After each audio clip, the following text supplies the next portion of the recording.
On the question,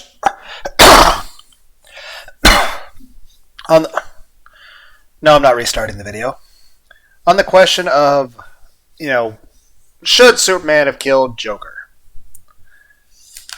I'll say this. While in general I tend to be of the opinion of like Vash the Stampede from Trigun, and I agree with what Batman is saying here, let's be honest. Given the things that Joker was doing before it even got to the point of nuking Metropolis,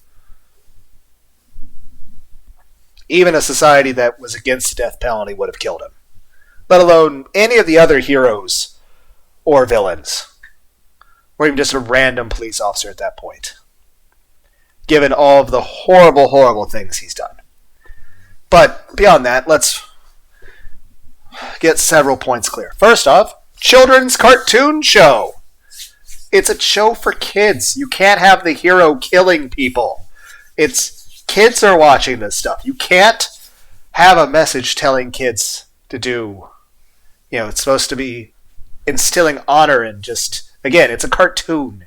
One, you shouldn't take it too seriously, and two, it's mainly meant for kids, but of course there's lots of people who have been watching Batman since they were kids, well into being adults. Just because some of this stuff is a lot more mature. Because a lot of people would argue that, and I'd be one of them, that the Injustice game and the Injustice movie, while the plots are different in some ways, let's be clear, they are not meant for kids. The other thing being is it's supposed to be a moral struggle for Batman. The main point is, he's really not that far from being a villain a lot of times. So it's about the moral struggle. Beyond that, there's also the fact that, wouldn't be much of a show if he did kill all the villains, because it'd be like 2 episodes long. But, yeah. But as far as like the best thing Batman really could have said in this situation at this point, when it had gotten to this point, he'd be like, Superman, back when I first met you, the Superman you were when I first met you, had I tried to kill the Joker myself back then, when I just first met you, Clark, would you have stopped me? What that would mainly tell Superman at that point is this. It would make him think, first and foremost, how his reasoning had changed. After all, that's the whole point of having somebody talk somebody down from shit, is that, especially in the situation where Superman, where he killed the Joker, one, yes, he's absolutely justified. I mean, one, the nuke alone, but two, what he did. By the way, either of those things individually on their own, perfectly fine. Perfectly fine for him to kill the Joker. Now, that being said, heroes are not meant to be executioners. That's not the way it's supposed to be. But there are some circumstances where, if like someone's like, well, this person's serially murdered 20 fucking people, there's a problem now. Like, I am all for, in general, I feel the death penalty shouldn't exist. I feel I'm against lobotomizations or any kind of cruelty to people. However, if you can't find a way to contain somebody who is an active threat like the Joker is, and they're not going to reform in any way, I mean, let's be clear. Yes, there should at least be an attempt made to reform the Joker. And yes, executions should be avoided and treated as an absolute last resort. And even then, that'd be an issue of the law. I mean, and again, even in a society that was completely against such a thing, I'm pretty sure they would have made an exception for, like, because even with before the nuke thing and killing Superman's wife and unborn child, he killed at least hundreds of people. And, like, if you just look through the Batman animated series, like, in the more tame stuff, it's... Granted, the people are just smiling when they die, but that's because, again, That show is made explicitly intended for children. You can't have the hero killing people. Kids are watching that too. You can't have people actively being seen to really die on screen. So you got to find ways to censor it. It's kind of like Master Roshi drinking apple juice. Or the chef from One Piece sucking a lollipop instead of smoking. Which, on the one hand, I generally don't like censorship, but in those regards, I understand why. But it's just, again, all things in moderation.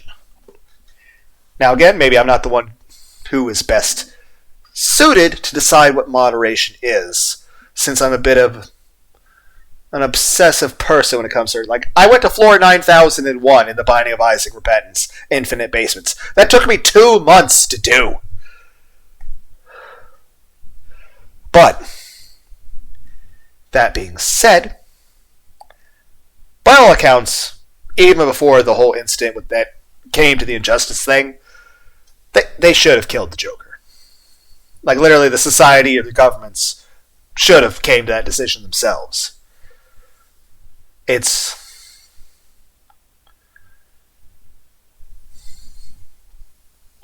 I feel like basic rules of a society should be like, and again, I'm just some random crazy guy who works a bunch of hours at a factory and plays video games, watches anime, yells at video games while he plays them, with commentary that's poor. I'm boring and annoying. But like, I think like 10 basic rules I think all of society could probably follow, that I think people of all faiths and nations should be okay with, would be like, okay, as I struggle to remember imaginary rules I made up, but again, I feel these are rules I think everybody in the world probably should be okay with. Maybe, I don't know. It's my bullshitting here. But, no murder, no rape, no slavery, no castration, no torture, no hurting someone's eyes or ears, no crippling somebody, no lynching, no lobotomizations, no wars, no nukes, stuff like that. And again, I'm not against the concept of having nukes for what is it? What's that guy's name?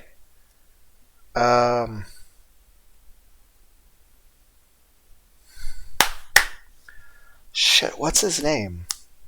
No, it's not Owen Wilson. That's not who I'm in a very different movie. Okay, I know what... I'm thinking of the movie Armageddon. But for some reason, I'm just imagining Owen Wilson. And that's the name that comes to mind, too. Okay. He's bald. Bruce Willis. Owen Wilson and Bruce Willis are different people. Bruce Willis is an awesome action guy, though. Like, his movies are pretty awesome. Owen Wilson's cool, too. Just different genre. He's more comedy. Granted, Bruce Willis is pretty funny. And I'm just saying Bruce Willis is more serious in his movies. What the fuck are we talking about? I don't know. Main point is this. Yes. Murder, bad. Very, very clear. And again, vigilante justice, lynching, horrible.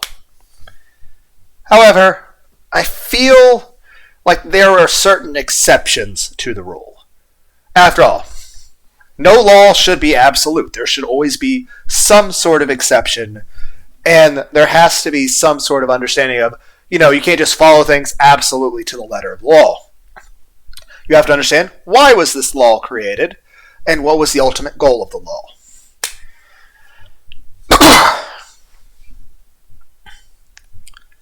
So, I don't know. I'm just some random guy who bullshits about stuff and just wanted to make a quick video about Batman. And like I said, Batman's a really awesome hero. It's like the determination. In fact, he's peak physical performance, but really the feats that he does physically in the show is beyond what any human being would ever be capable of, ever. But here's the thing. Yes, they should have killed the Joker. Honestly, at any time. And here's the thing. Batman's personality being what it is, he has a lot of pride. He has a lot of honor, a lot of guilt, a lot of trauma. He has a lot of stuff going on. And simply put, First off, he's a billionaire. There's no reason he couldn't have afforded a team of fucking therapists.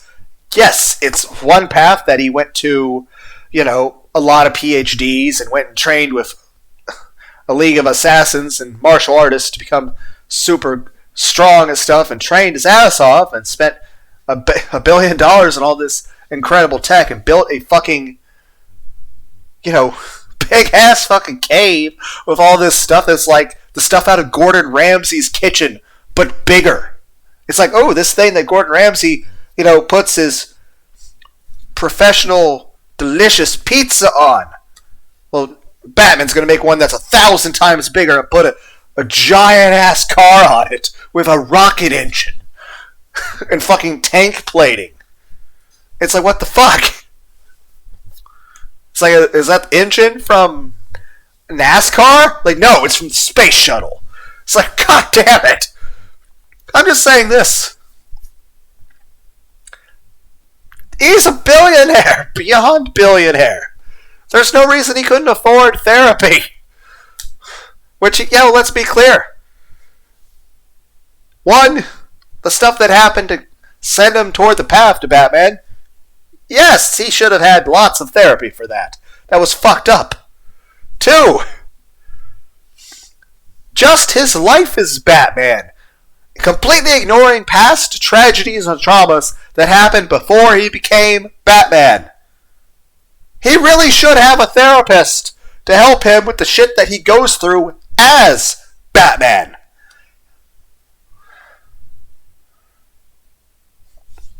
Seriously, the fuck?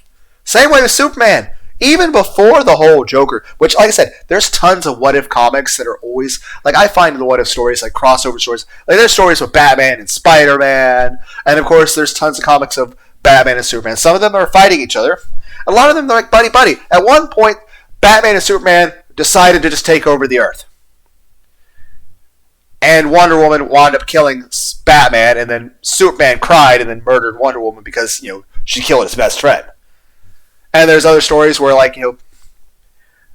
of course, the idea of the Justice Lords. Superman and all the others went down that road because the Flash died. There's some stories where, Batman dies. And that's what sends Superman off. And let's be clear. One, just the nuke in Metropolis alone, even if Lois and the kid were perfectly fine, and they were just like the other side of the planet at the time, and everything was cool, and Joker had no idea they existed.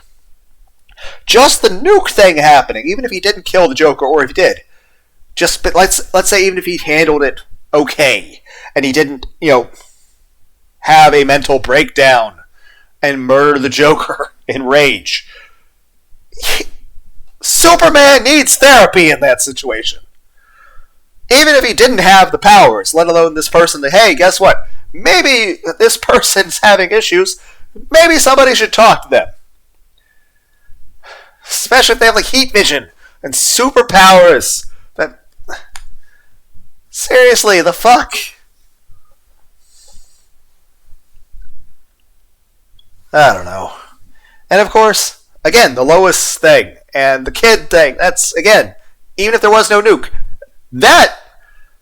that's a lot of therapy, and then even then, that's shit that can't be fixed. That's just like, at that point, you're keeping Superman from killing himself or killing the rest of the planet. But anyway, foregoing all of that, just what he goes through as Superman. Hell, even if he didn't fight crime, just being Superman. I'd imagine you need a bit of therapy to keep you from being fucking insane at that point. Hell, there's a very popular saying from way back in the past saying the best way to test a man's character is not by putting him through hardship and trials. The best way to test a man's character is by giving him power and seeing what he does with it. That's how you test a man's character. You give him all the power, and you see what he does with that power. And you see how much restraint he has. And that's the thing that's supposed to be admirable about Batman and Superman. And of course, there are what-if movies where, Batman and Superman are framed as, doing the bad things, and they have to like clear their names. And of course, where Superman is much more, because you always have the alternate. Even if you have the Injustice movie, you have the Superman that didn't go down that path. But I'll say this. I don't think anybody could ever blame Batman or Superman for killing the Joker. Not just the incidents where, the Robins and Batgirl had the horrible things happen to them, or even the explicitly terrible ones, like Murder in the Family, where, Joker peels off everyone's face, is in the Bat family, and feeds them to Batman, and does these horrible things. Like, it goes, some of the comics are really, really dark. But then again, there's a character kills everybody in the universe arc. Like, there's a Deadpool kills the Marvel universe. They made several of them. At one point, the very first one was Deadpool kills the Marvel universe. Professor Xavier drops Deadpool off at an insane asylum saying that he can't help him. And then, shit derails from there. And then, of course, that sold so well that they just redid it, and he had an alternate way of going to the dark side, or whatever counts as the dark side for Deadpool, because Deadpool isn't exactly a saint as a character. Granted, you could consider him a jerk with a heart of gold, but he's not exactly somebody adverse to killing. Whereas there's many stories of Spider-Man going down that path, or again, there's stories where Wonder Woman killed everybody in the DC universe, or Batman does it, or Superman does it. And sometimes it's just for silly-ass reasons. There's one where Superman just killed everyone because he got tired of everyone being weaker than him. It's, some of the reasons are kind of dumb. And, of course, there's some where, it explicitly, there's one point where, Superman, used a bunch of robots and actors to trick a villain into thinking that he went and was murdering people. And then revealed that, hey, no one actually died. I'm just demonstrating a point that, hey, it is an option for me to use violence to solve this stuff, and we showed what it would look like and how just brutal and terrifying that would be.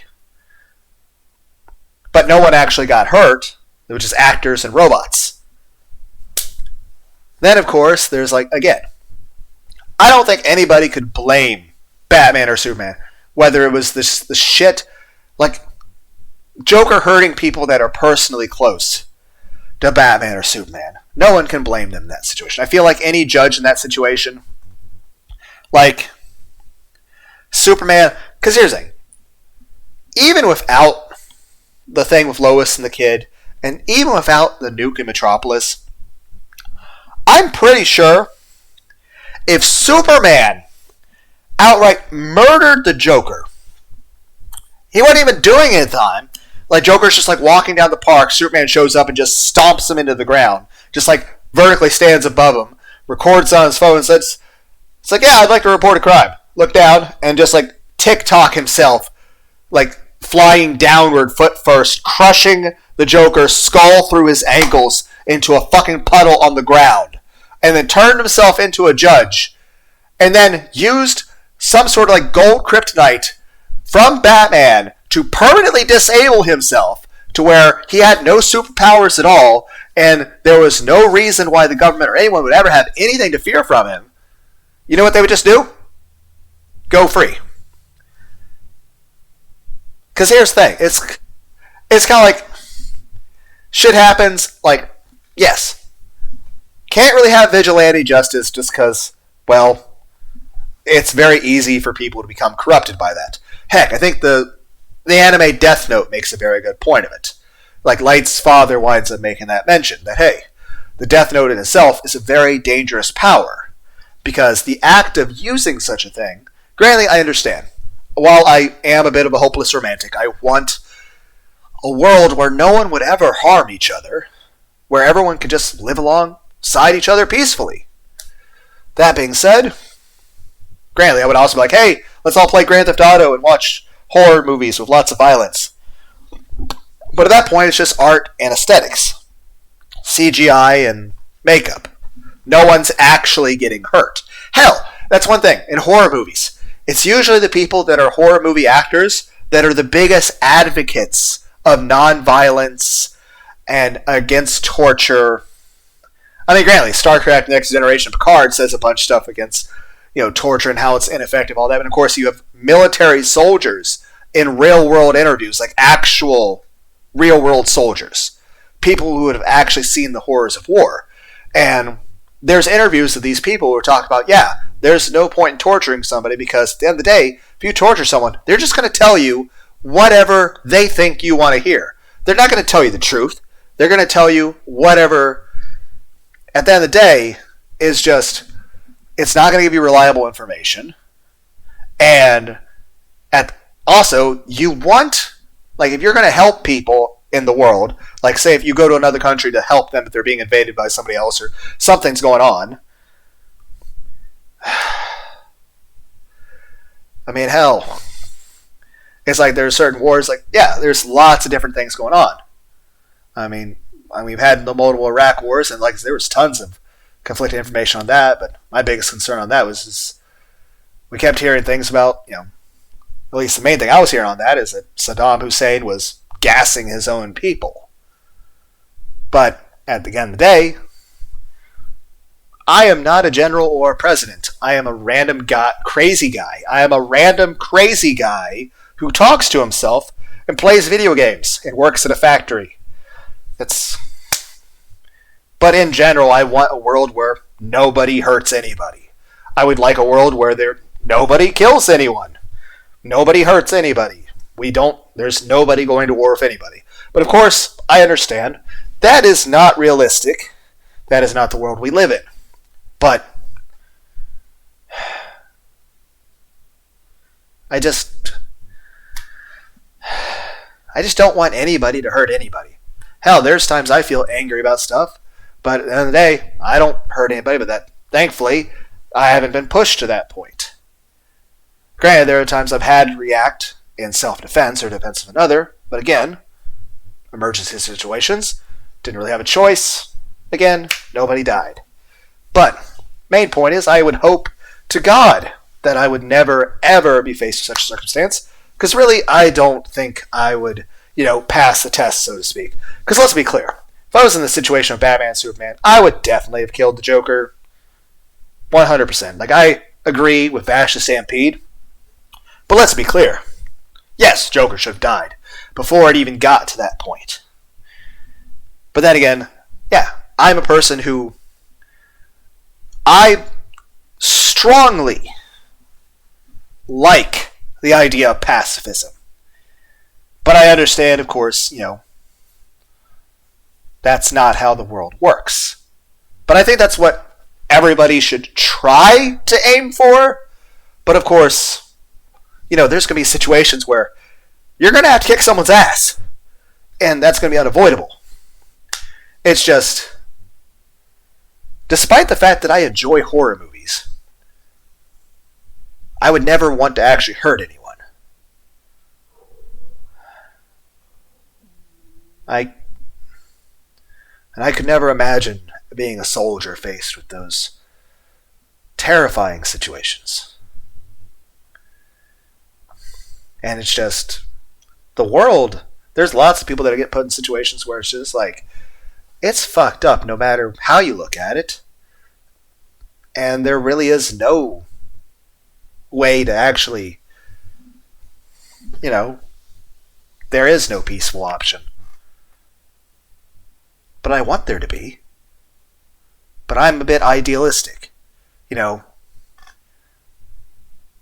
I would like it if the ideal of pacifism were completely possible and everybody tried to follow. Like everyone, because I think that's the most important thing. Like just try to be nice to people. Try to be kind to people. Granted, I don't like a lot of people.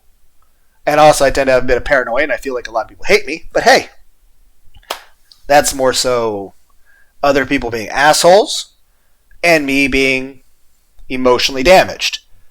Neither of those are reasons for other people to be hurt. If a person's an asshole, then I'll just try to not have anything to do with them. And as far as me being emotionally hurt, I'll find some way to emotionally cope with that. That's fine. But main point is, I don't like that people kill each other. I don't like that war exists and goes on. But at the same time, I'm not exactly a saint. I never claimed to be a good person.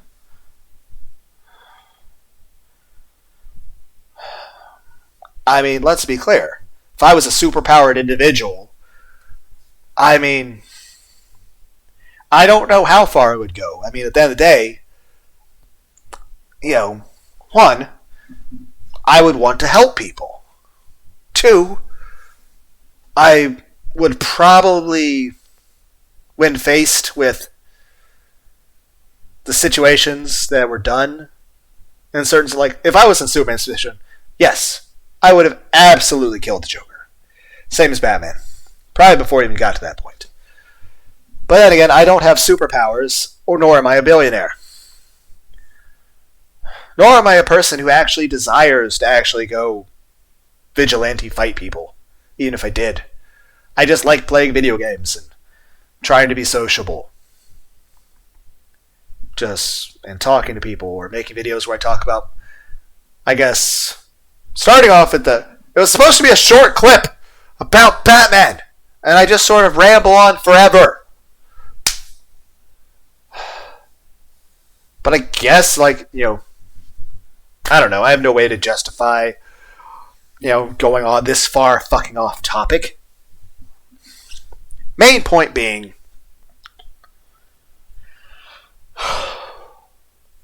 Batman should have just looked at Superman and said, Superman, when I first met you, the person you were back then, if at that time, when I first met you all those years ago, if I tried to kill the Joker back then, would you have stopped me? That at least makes Superman take a moment to just think logically that, hey, yeah, I would have stopped him from doing that, and I would have told him that it wasn't the answer. Now, of course, real world, it's a gray fucking area. But keep in mind, one, Batman is a very honorable character. Two, he's a show meant for kids. You can't have the main character, killing people. It's supposed to be, you're supposed to have some sort of moral lesson, But of course, there are some people there are exceptions. But again, I still don't think there would be any reason to torture the Joker. Now, granted, I would say Superman and Batman, if they made the decision to cross the line to kill the character, would probably want to torture the people. And again, I'm not a saint either. I imagine if I was pushed hard enough, I would do the same. I'm not going to say that I'm going to have some sort of moral, upstanding reaction or some shit. No, I get angry just like everybody else. And I imagine if I was angry enough, who knows? Especially if I had fucking heat vision, or superpowers, or $1 billion. I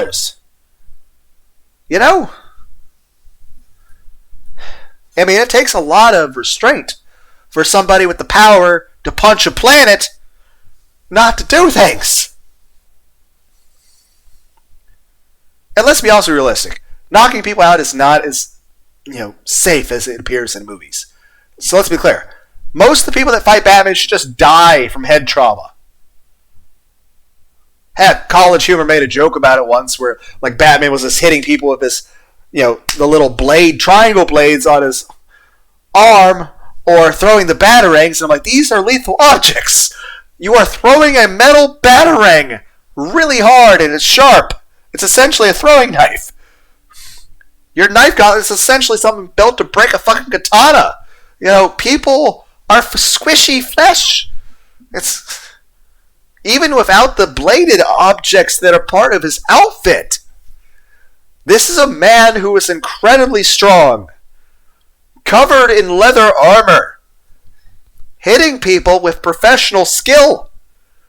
I imagine if Mike Tyson went out there and just started punching random people, most of them would die, because Mike Tyson is incredibly strong. Like, let's be clear. Mike Tyson has gotten older. But I'm pretty sure a single punch from Mike Tyson would still kill me. Okay? That being said, the footage of him when he's younger and he's doing the boxing, it's incredible. He's skillful. Heck, you can see like inspiration for like John Dempsey and stuff like that, or Jack Dempsey. I can't remember. Again, off topic. I understand this. Main point being is that I enjoy the comics. Like, heck, there's one comic where Joker does try to pick a fight with Superman, does stuff with bombs and stuff. But Superman's like, yeah, I can just hear all the bombs ticking, and I already fixed all of them in a split second.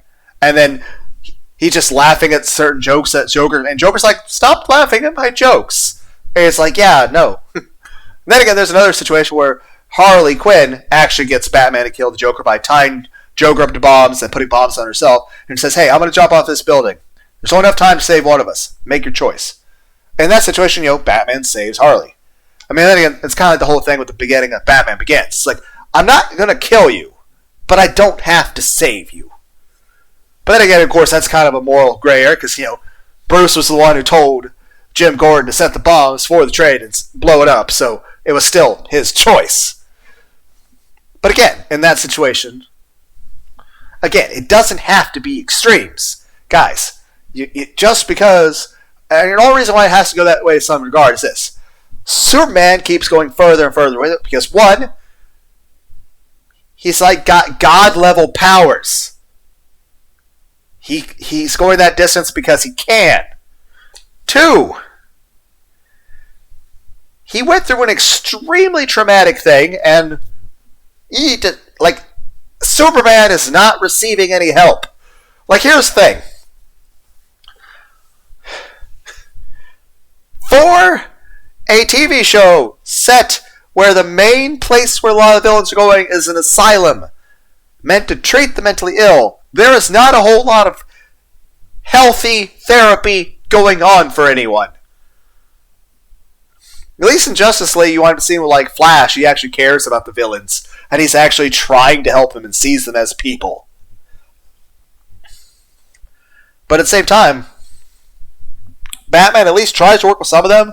Like, some of them at least have some understanding of things. Like, Mr. Freeze. Okay, he requires the stuff to not die. He needs ice powers. Plus, he's trying to save his wife. But at that point, again,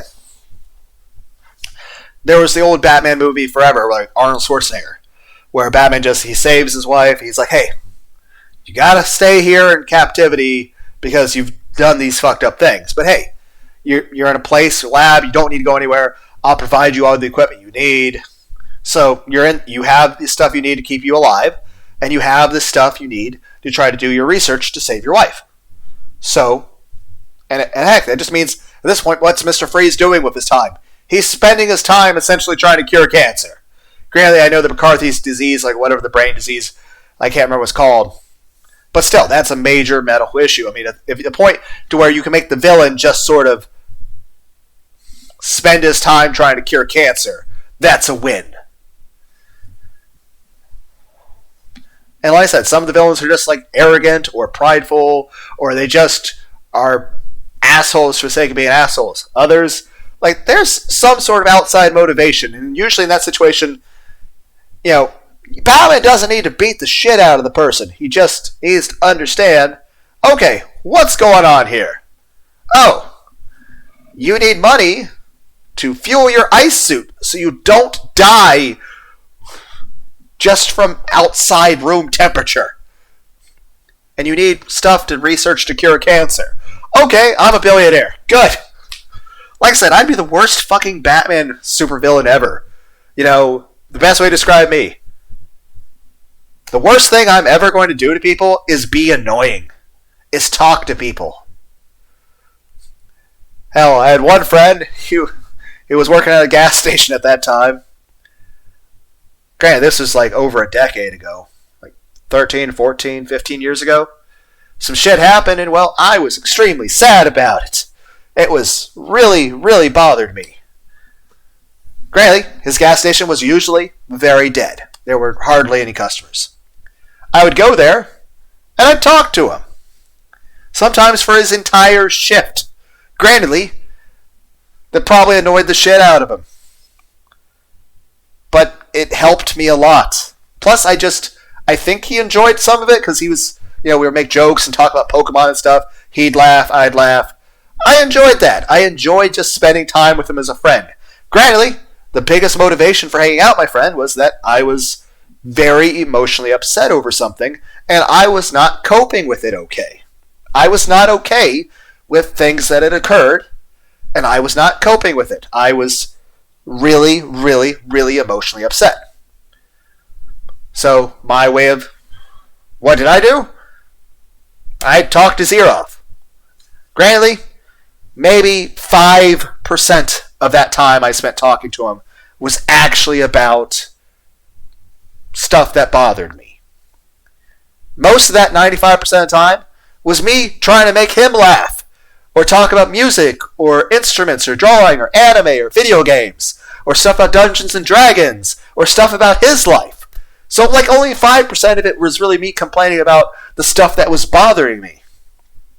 I spent almost all of that time talking just because it was just nice to have him to talk to as a friend. Grantedly, I haven't talked to him in forever. I haven't really talked to hardly anybody in forever. Everybody's too busy anymore. Plus, I'm pretty sure I annoyed people with just talking about things, but it's just other things happen. It's just and the funny thing is I really haven't even talked to anybody about some of the major things that happened in the past, let alone there's some things I haven't even mentioned on here. Probably never ever will. Even if people were to ever guess it, I'd just completely ignore that. Because there's some things that are just too personal and you just don't want to talk about. But it's just in general, it's just nice to, you have a friend, you talk to your friend about shit.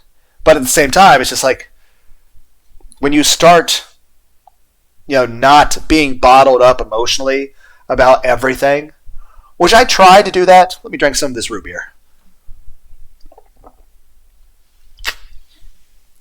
Delicious. And like I said, there are several other friends I did talk to about things. So just I probably annoyed people. I probably came off as a whiny bitch. Because I probably was. I probably am. But the main point is this. It made me feel better to be able to talk about the things. Hell, I think Bert Kreischer, that comedian, makes a very good point. And it's also why Batman is able to not kill the Joker and Superman is not. It's because Bert Kreischer is, I am the machine! He talks about how he joined the Russian mafia because he was in school for a decade or something, through the 90s. And he took 4 years or 4 semesters, whatever, of Russian. He was saying Russian 4 is in Russian, to where he's do you have any idea how hard it is to take a test where you're having to invent hieroglyphs?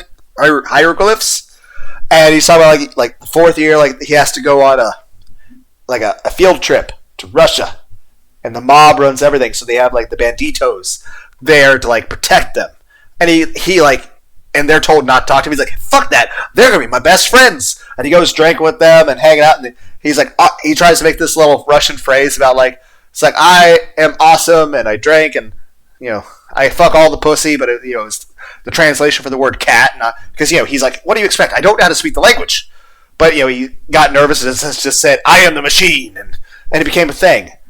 And the way he does it is hilarious. I enjoy comedians; they're funny, but the main he was talking about how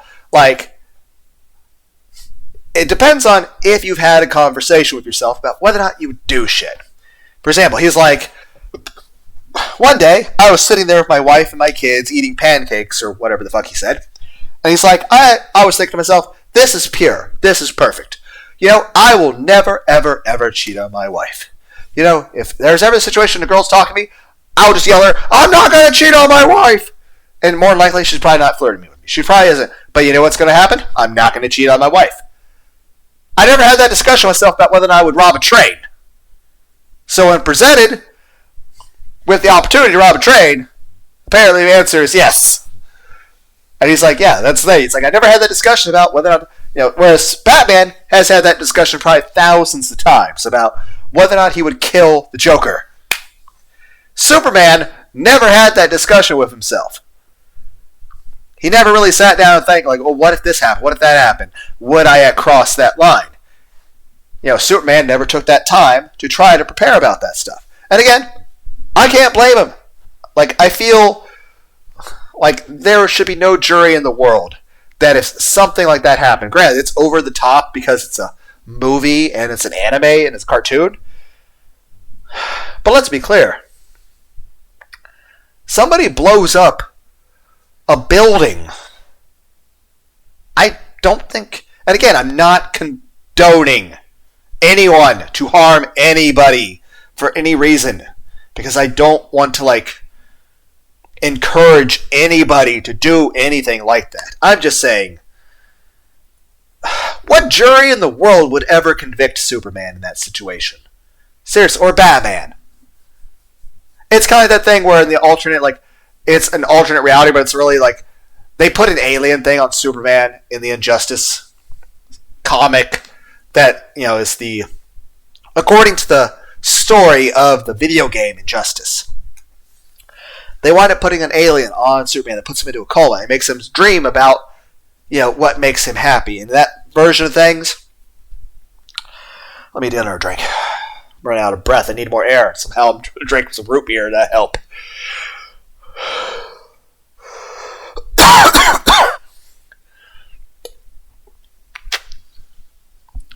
Fuck. But I'm just saying. They put... Well, let me finish the thing about that. Like I said, I had a friend, he was guessing. I probably annoyed the shit out of him. Maybe, looking back, because I don't really talk to him anymore.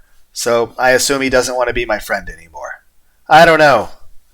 Then again, nobody really talks to me anymore. My life is work at factory. Attempt to be social and fail. Be there for as much as possible for people I care about.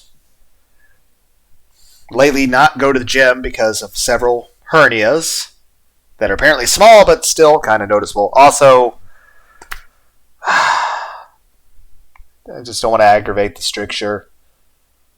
Eventually I have to have that damn surgery. I don't want it. Doctors wanted me to do it a year ago. I can still put it off for a while. But if I don't have the surgery, I die. So, have to do it eventually. I just don't want to. Plus, as long as I keep working for now, I can save up more money for when I'm having to recover. Then again, I'll have some medical leave money, so that should pay rent. So that they don't try to evict me from my apartment while I have a fucking catheter up my dick. That's just depressing. But it's just it was 14, 15 years ago that one thing happened where, like I said, my reaction was, go to my friend. And granted, when a customer came in, I'd walk off and I'd give him space to do his job.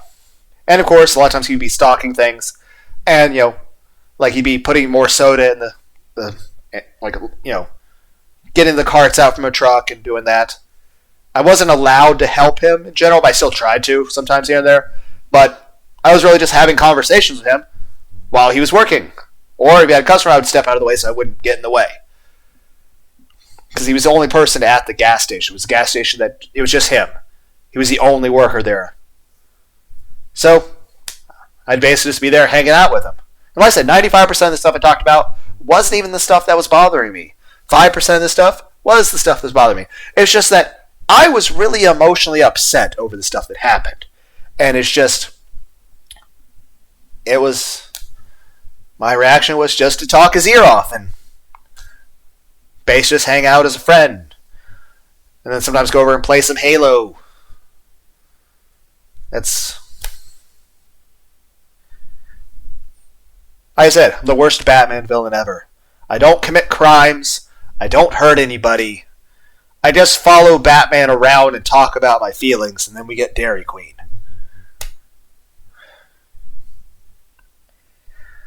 And in general, that's another thing I try to do. This is a Let's Play channel with a bit of focus on comedy. I like Let's Plays. I try to play video games. I'm terrible at them. I also do other random things like singing karaoke. I'm terrible at singing, but I enjoy singing. It's a nice way to express emotions and feelings, and and that's one thing I want to try to tell people is that, whether you're depressed or angry or whatever's going on in your life, it's not healthy to bottle up your feelings.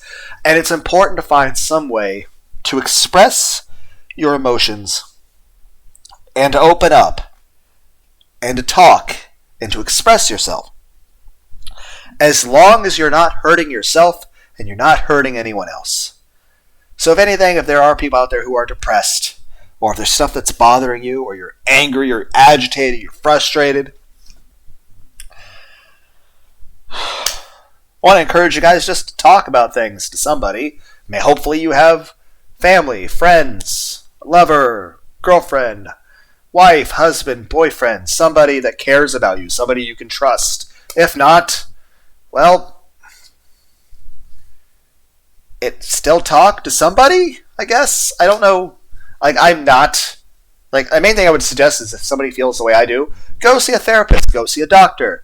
Hopefully don't be too annoyed that I hit the microphone with my hand as I was moving my arm around, because I'm barely moving my arms around while I talk, even though you can't see me, but I'm still emoting with my arms because I'm stupid.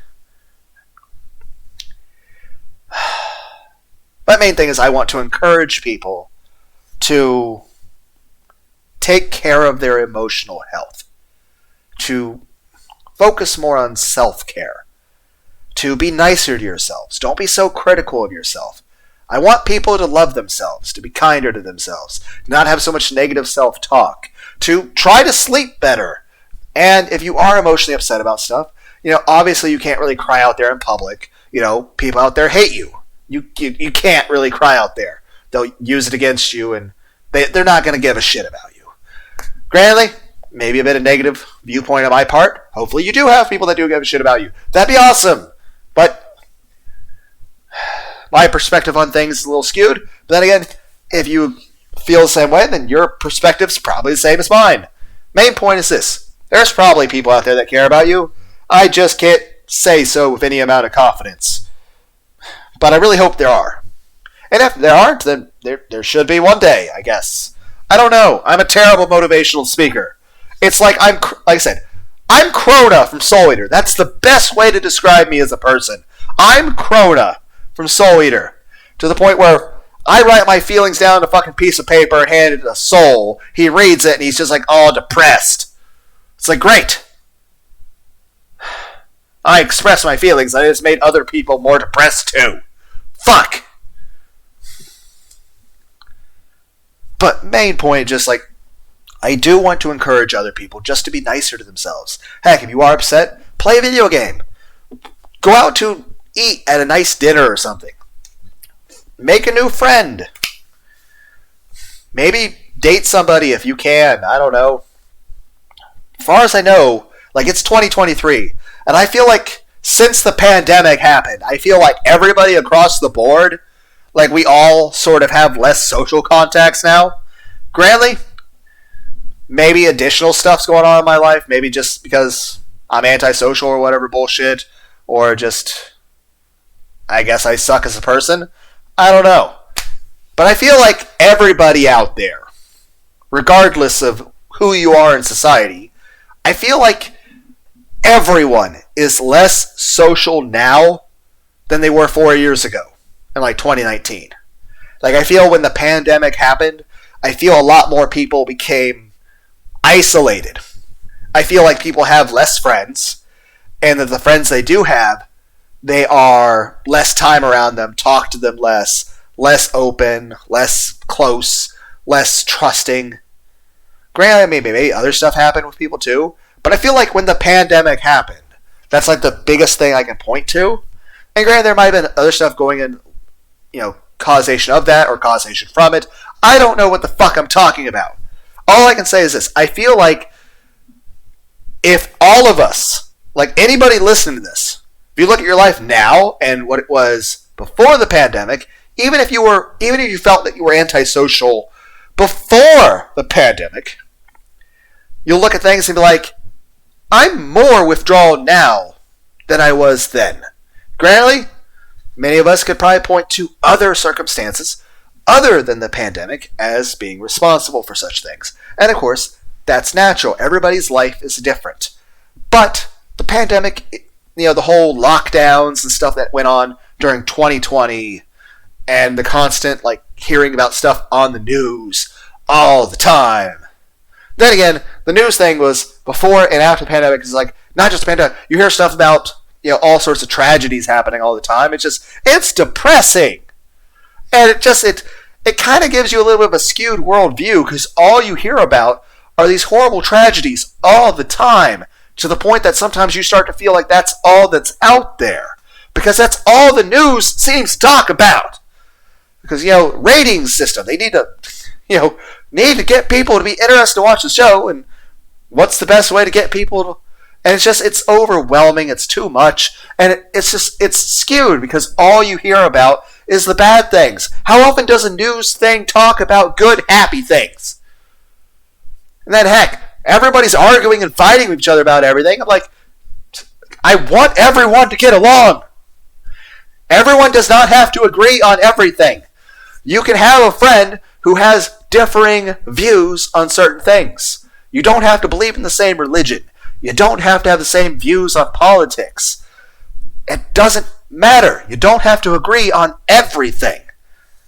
It's just so many people nowadays that it feels like it's all or nothing with. And it's just like, you can't be so...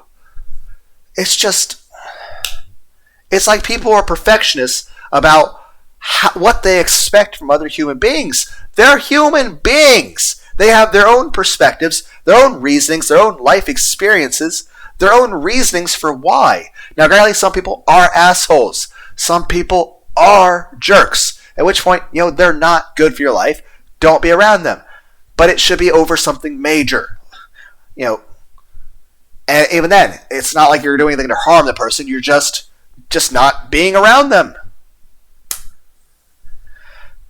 But it's just in general, I feel like everyone's more isolated. Nobody talks to each other. I feel like everyone has less friends. Everyone's less social. I don't even understand how the fuck dating works anymore. It's just...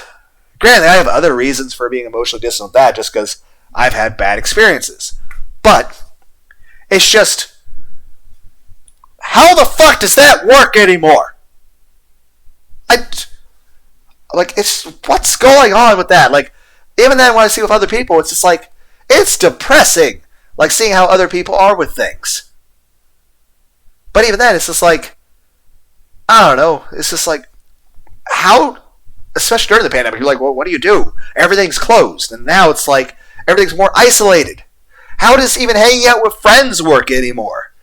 Or you try to talk to people, and it's just granted, there sometimes I'll go... Well, I'll just talk to people, and I'll... there's... One time there's there's one guy who's play a little basketball thing, and I played some basketball. Granted, I fucking suck at it. I'm not athletic. But hey, I was trying to be sociable, and that worked okay. And then I wished everybody, good day, and then I went on my way. But it's just I suck at basketball. Why am I not athletic? But I tried, okay? I tried. But it's just I feel everyone, with the pandemic happened, got more isolated. Everyone has less friends now. I don't know. And it's just it feels like everyone's pissed at each other at all times. It's everybody hates everybody. And I'm it's one thing for me to feel that way. I'm the paranoid one, okay? I'm the one with emotional trauma issues where I am fucking scared and angry toward everyone. At that point, I'm fucking Alucard, okay? I hate everyone equally.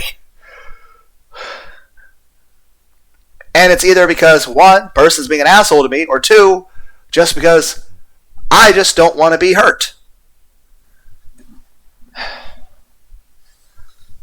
Then again, at one point I tried my attempt at the whole Alucard thing.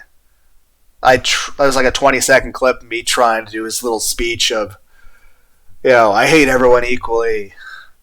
It's like, how does that even go again? Fuck. I haven't listened to that since I did the fucking attempt. How the fuck did that even go again? I think it's like, on any other circumstance, you might have had a point there. But my boss is a woman. I was a chick in the 40s. I hate everyone equally. And there is no one alive who can comprehend my sexual preference. Though at this point, I think everyone would just guess Neckos. Wonder if I had the Dragon Balls, I could make wishes. It's 1, Neckos can be real. 2, Neckos and people can switch back and forth. Basically, if you want cat ears, you're going to have cat ears. But now you can also choose not to have cat ears. You can just change back and forth to that. Everyone's got the magical superpower to just occasionally be fuzzy or not be fuzzy. Imagine all the static electricity from that. If you, I didn't mean that much of a Necco. I meant just, the cat ears and tail. That's fine, too. I'm not judging. Okay, this has got to be a weird conversation, man. Okay, I don't know what the fuck we're talking about. I'm going to make another version of this that's shorter, because what the fuck is this conversation? Like I said, I'm never going to hurt anybody or do anything illegal. I'm just going to be really weird and cringy and talk about inappropriate shit and make sexual jokes and lewd humor that's terrible and inappropriate and not funny. And I'm just going to annoy everybody by talking about my feelings about whatever, emotional shit I have. And also about some sort of moral grandstanding bullshit as I'm some sort of pretentious prick. Main point is this. It makes me feel better to talk about things. In real life, that can be a problem because you talk someone's ear off and you annoy them. But here, I'm just talking at a computer screen. And no one's going to listen to this because, 1, you'd have to first find the video, which you're not going to do. 2, I am incredibly annoying. There is no reason why anybody would hate themselves enough to sit there and listen to my stupidity. 1, my feelings are stupid. 2, my feelings don't matter. They're not important, and they really have no effect on any of you. I'm just some stranger, and you're some random person on the internet. I'm some random person on the internet. At this point, if you're listening to this, you're just listening to some random crazy guy ramble about Batman. Why? It's cool that you're here. I appreciate you're here. I'm giving you an imaginary high five and saying thank you for stopping by. But why are you here? At any point you could have clicked on the X or just muted me and forgot I existed. Why are you still here? How masochistic do you have to be to still be listening to me? That being said, hugs. I'm glad you're here. But why though? But it's cool. I appreciate it. But also, feel free to share your opinions on the Batman stuff. Because let's be clear. I enjoy anime. I enjoy what ifs. I enjoy the philosophical discussion of it. I like whether or not it's morally right to kill Joker or not. But let's be clear. Yes, it's fine. While I do agree with the whole pacifism thing, you can't. You just no. He's doing horrible, horrible, horrible things. He is murdering people. He is doing things worse than murdering people. Yeah. And that's the thing. In that little what-if scenario situation, an alien gets put on Superman. And Superman, gets put in a dream world where they manage to stop the Joker. He saves Lois, saves a kid, nuke doesn't go off, and he lives happily ever after. Now, in this situation, he thinks about killing Joker. Batman tells him no, and Batman drives off with the Joker. And then as Joker's laughing about the whole thing and talking about how he's going to plan bigger and better and how he's going to enjoy torturing Superman and his whole family and everything. Batman then snaps his neck, turns himself into Commissioner Gordon, and goes to prison. Then, in prison, Superman, after the time it took for the child to be born, I don't know how long that was, because I don't know how far along Lois was. But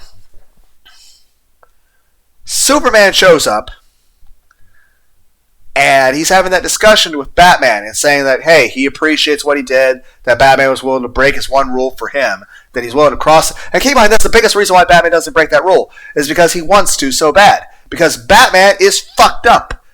He is very, very, it takes a lot for someone to commit their life to becoming the greatest detective and martial artist on the planet in human history, and then dressing up in a leather suit and punching people in the face in the street that are dressed as clowns on a nightly basis, especially when you're a billionaire that could just be partying instead. You have access to therapists, and you have access to all this amazing, amazing things you could be doing instead.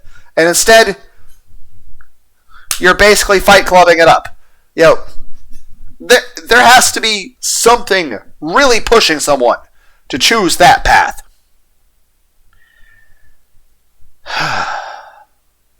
Now that being said,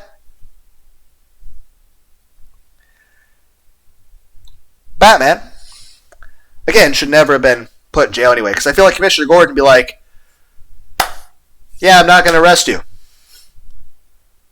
Even that situation where Joker wasn't able to hurt Superman or his kid or the bomb and all that, after everything's Joker done, even negating the situations where saying that Joker's never harmed any of the Robins or Batgirl or anything, all of the other stuff that he's done at that point, just the Batman animated series, I feel like Commissioner Gordon should just look at him and be like, it's cool, don't worry about it. Hell, I feel like in Batman the Dark Knight, if somehow after Joker had, let's say Joker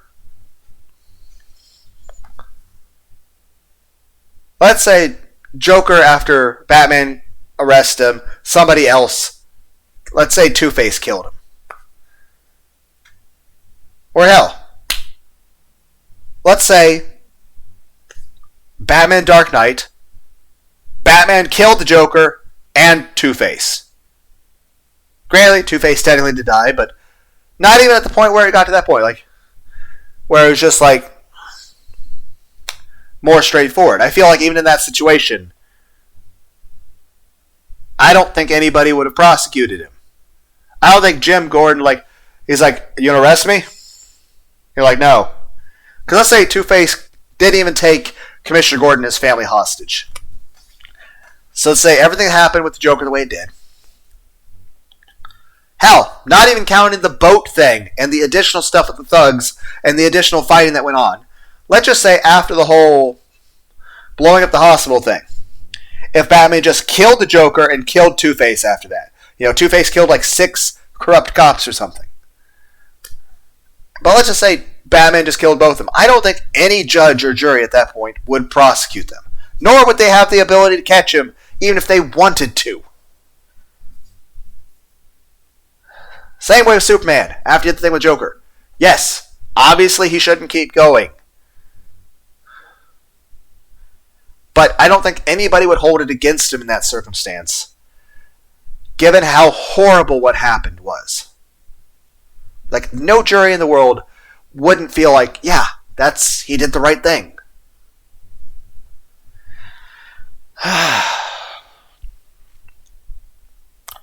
I feel like a judge was just oh, you killed the Joker.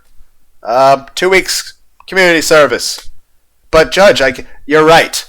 1 week of community service. 2 is too much. It's just, because here's the thing. In general, yes, being a vigilante, bad. But given the things the Joker did, I mean, could you imagine living in Gotham in that situation with someone like the Joker doing those things? That'd be scary. And granted, that's not a reason to do anything, but it's just like, that is not, I mean, yes. That's in the scene, Batman saying, they're not supposed to be executioners. I agree 100%. But again, there are certain lines, there are certain situations to where, you're like, okay, the Joker's kind of gone a little too far. He's hurt people. He's outright murdered people. I mean, there's scenes where, episodes where he poisons an entire major metropolis. And I don't mean metropolis like Superman City. I mean Gotham. Gotham is a major metropolis. It is a huge, huge city with millions of people. And he poisons the water supply? That's insane. I mean, could you imagine even a small town having its water supply be poisoned? I'd imagine that the person who would be responsible for that would wind up being locked up in prison for life or death penalty. Even if nobody died. The only way I would see that the person would get off easy if it was entirely accidental. At which point there's no malice. It's just either incompetence or just shitty-ass luck. That, there's nothing the person could have done. As opposed to outright maliciously poisoning a fucking water supply. That's fucked up. A lot of things, yes, it's played down for the sake of a kid's show, but in the context of ignoring what the censorship is hiding, you're witnessing hundreds, if not thousands of people dying. Many more injuries. But then again, of course, sometimes statistics can be skewed. For example, I think it was World War I? France started issuing steel helmets to soldiers. And then they were starting to get concerned that they wasted their money because they looked at the costs of things. And they were like, after we spent all this money on the helmets, we're noticing that there's such a massive rise in head trauma. That there's all these people that are injured with injuries to their head. But then they realize why there's this increase of head trauma. Because the steel helmets were keeping people alive. But still, a bullet hitting your steel helmet is still giving you a concussion, maybe a fractured skull, and, some damage to your head. Serious head trauma. You're bleeding. You need to go to the doctor. Possibly even surgery. But guess what it didn't do? Their brains stayed in their skull. They stayed alive. Yes, now you have to pay for the cost of treating the head trauma, but they're alive. The helmet did its job. The person is alive. But of course, that's sometimes if you look at certain statistics, you fail to see how things actually relate to each other. And that's saying, depending on what information you want a graph to show, you can always manipulate that data. But the main point is this: steel helmets, yes. All of a sudden, there's a massive amount of soldiers with head trauma, and you have to treat them now. But the alternative is they're all dead. Without the steel helmet, they'd be dead. Them being alive is better than being dead. It's just, yes, it is perhaps a bit more costly to treat head trauma. But, again, they're alive. That's the important thing. The value of human life.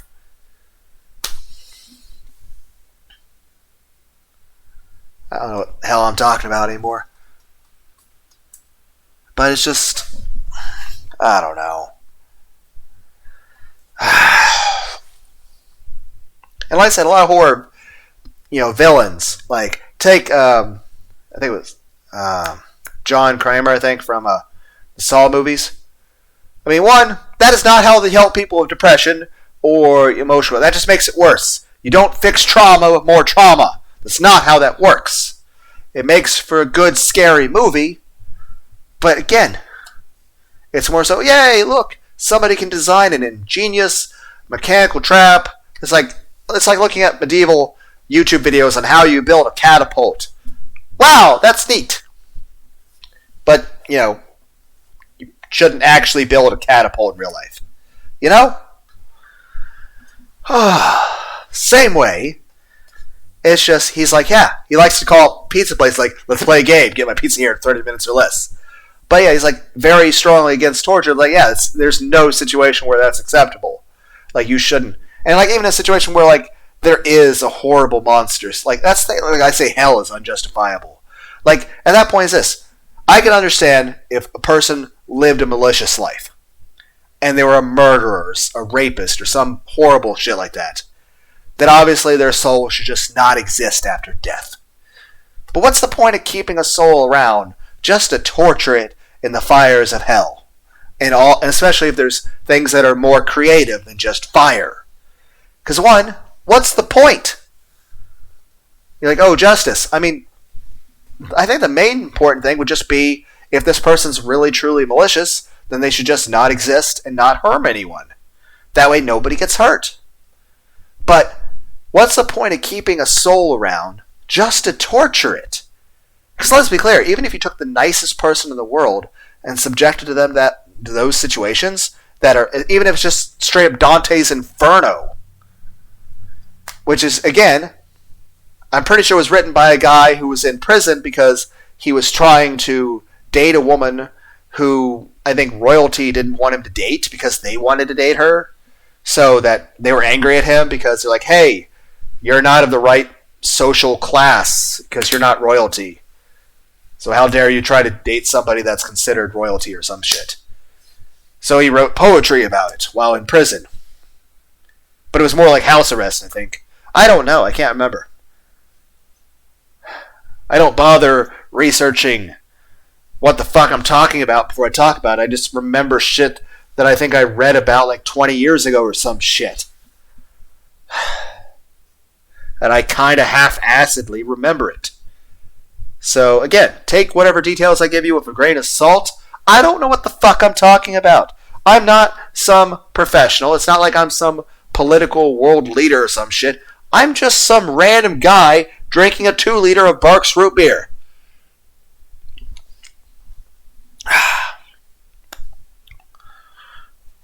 But yeah, it's just like, I don't remember what the fuck I'm talking about. Oh yeah, Dante's. I'm just saying this. If a person got subject to that, one, there's a lot of things. Again, it's very, very, very much disproportionate retribution.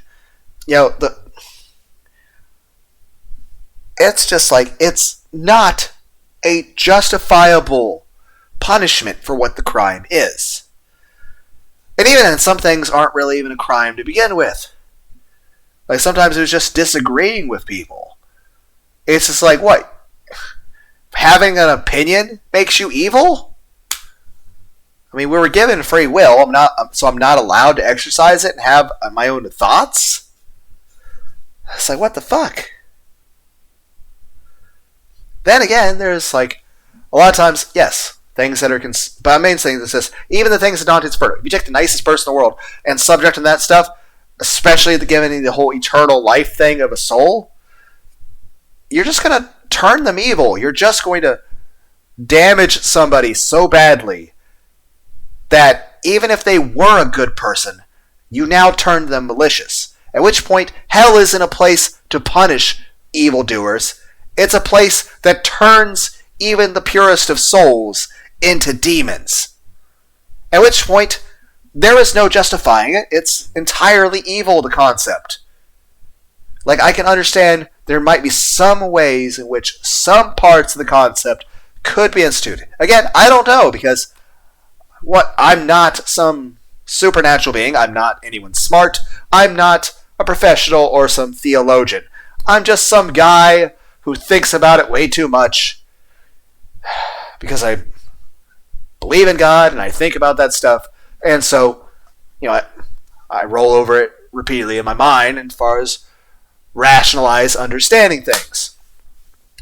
Because, as many pastors have told me, I ask too many questions.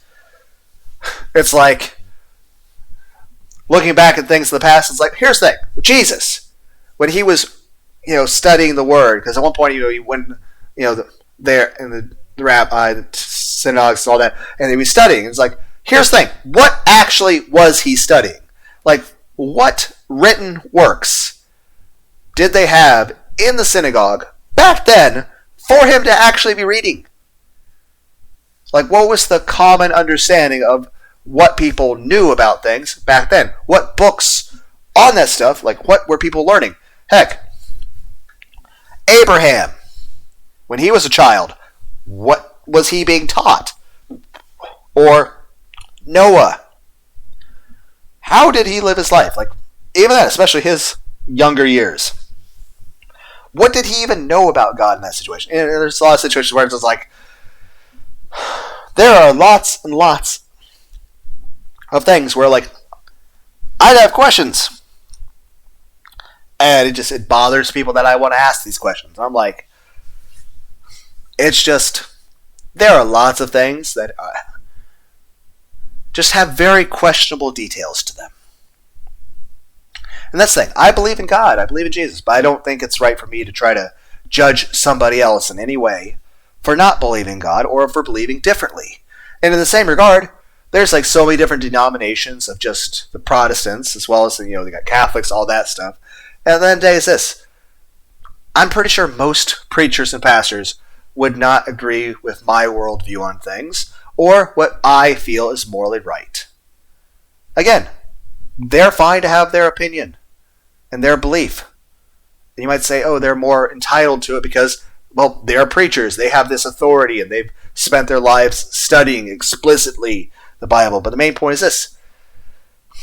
I'm allowed to have my own viewpoint too. It's not like I haven't given it a lot of thought either. It's just, above all, I think the most important thing is that you shouldn't hurt other people. You should try to live your life being kind to people. You should try to live your life, one, trying to preserve your own life, so that even if you are depressed, you should try your best to survive no matter what. But also, you should, not take your life for granted. You should be nicer to yourself. You should love yourself.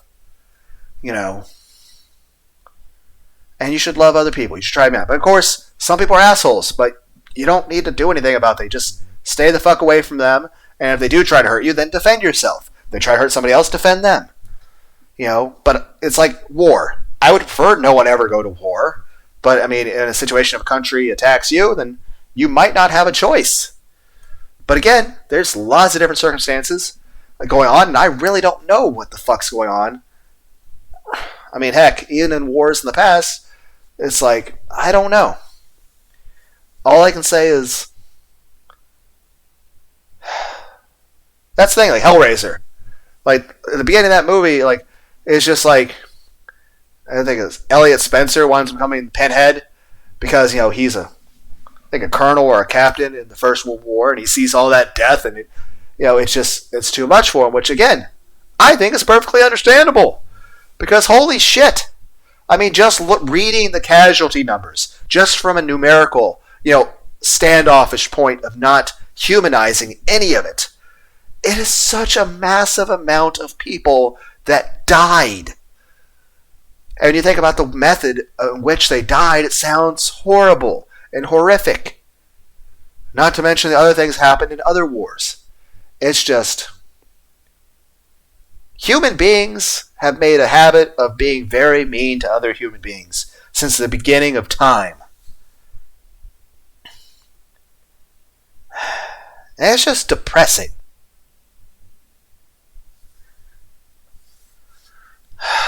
But I'm just saying,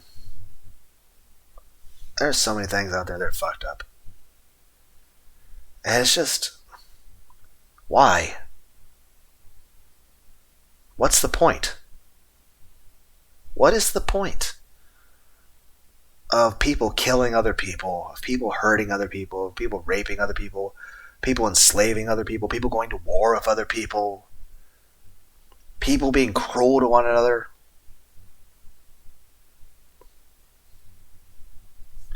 Granted, I enjoy violent video games. I enjoy horror movies. Even many horror movies that would be considered far more gross and macabre than most people would consider. And hell, there are video games that I'd even suggest to people to Let's Play that would not be suitable for anyone under the age of 23. They are that violent and gory and literally include every horrific act you can possibly think of. Like I said, I never promised to be a saint. Just that I'm against people harming one another. However, violent video games where drawings go through horrific things, I'll definitely suggest that as a Let's Play to somebody.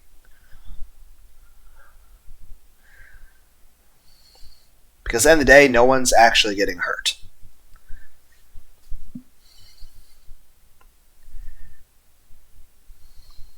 So, yeah.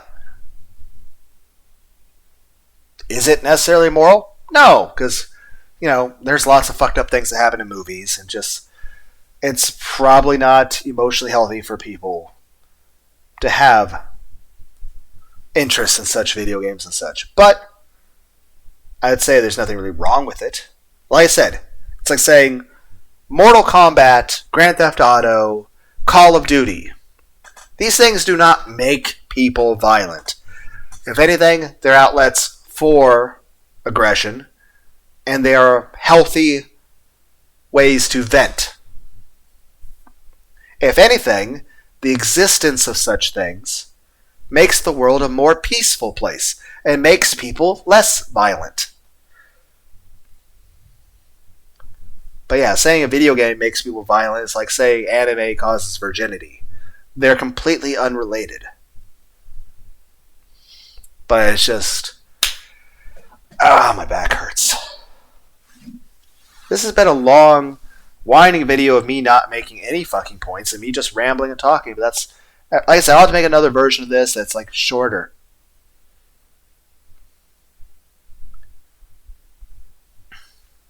I have no idea what I should use for the picture.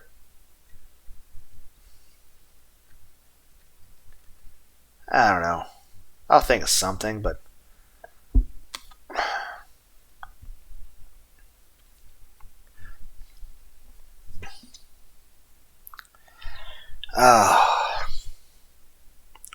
But yeah, or take like the actors, like the actor who played Pinhead. That was all prosthetics and makeup. And a lot of times that would take so long to put on and take off that a lot of times he would wind up wearing it between takes throughout the day. And sometimes they were filming at night. So what he would do is he would go to bars and get a drink with all of his makeup on. And of course, this was before the first movie released. So nobody knew what the fuck was going on. Now granted, he covered up the parts that showed a bit of blood. Because that, had to be somewhat... But, he could wear a coat or something over that. But still, he's still wearing what's noticeably a lot of leather. And some really, really intricate makeup that looks like his face is full of all of these piercings. And this is like the 80s. Nobody has ever even heard of Hellraiser. I'm not even sure if the Nightmare on Elm Street or Friday the 13th movies have come out yet. Even exist. This is the 80s. And this guy's going to a bars in public wearing that makeup. And he's also flirting and talking to women and, dating. And he's talking to these people. Also, I farted. I don't know if you guys could hear that. But it's just, he was going to bars in public with that and just being sociable. Or hell, take, Robert Englund? The guy who plays Freddy Krueger? I mean, he's actually a very down-to-earth guy, just sort of a bit of a jokester, And it's just like, these are all people that are expressly against torture, against violence, against murder. The nicest people you would ever meet. They're actors playing a role in a movie. And again, they care about making money. But in the day, it's art. It's a craft. It's expression. No one's actually getting hurt. But they're the nicest people you ever fucking met in your life. Would never hurt anyone. Heck, take Heath Ledger. Same thing with him. He played the Joker in The Dark Knight. And yet, people say that he was as soon as they were cut, he was the nicest person in the world. He was super nice and kind to everybody. And in between takes, he'd be hopping on a skateboard, joking around with people, being all smiles, and not just Joker smile. I mean, literal. He'd still have the makeup on, but he'd be just super friendly and nice to people. And it's just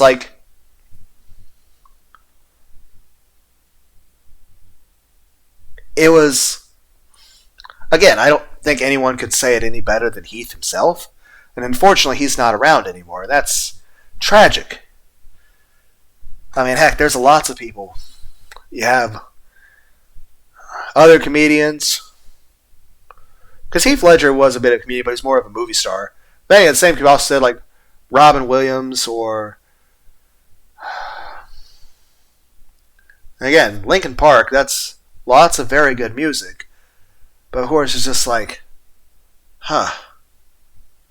But it's just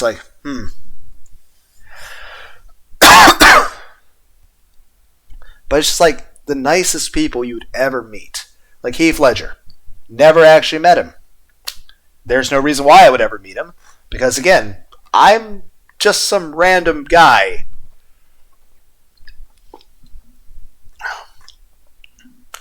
I'm just saying, from what they said in interviews and stuff.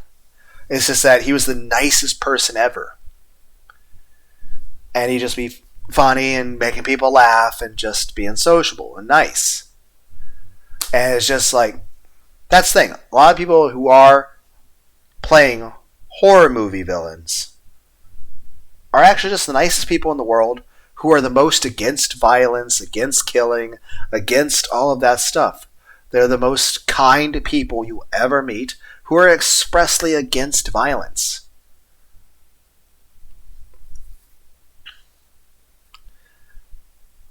I'll say this, I enjoy a lot of music. I mean, heck, if somebody just wants to lay in a dark room and listen to some nightcore music and cry for a bit, I mean, there's nothing wrong with that. If it makes you feel better, I mean, it's actually healthy to cry sometimes.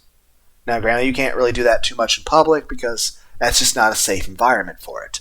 But if you can find a controlled, safe environment to cry and let out your feelings and emotions and just let yourself feel, then if that can be a healthy, productive way to do it, then that's good.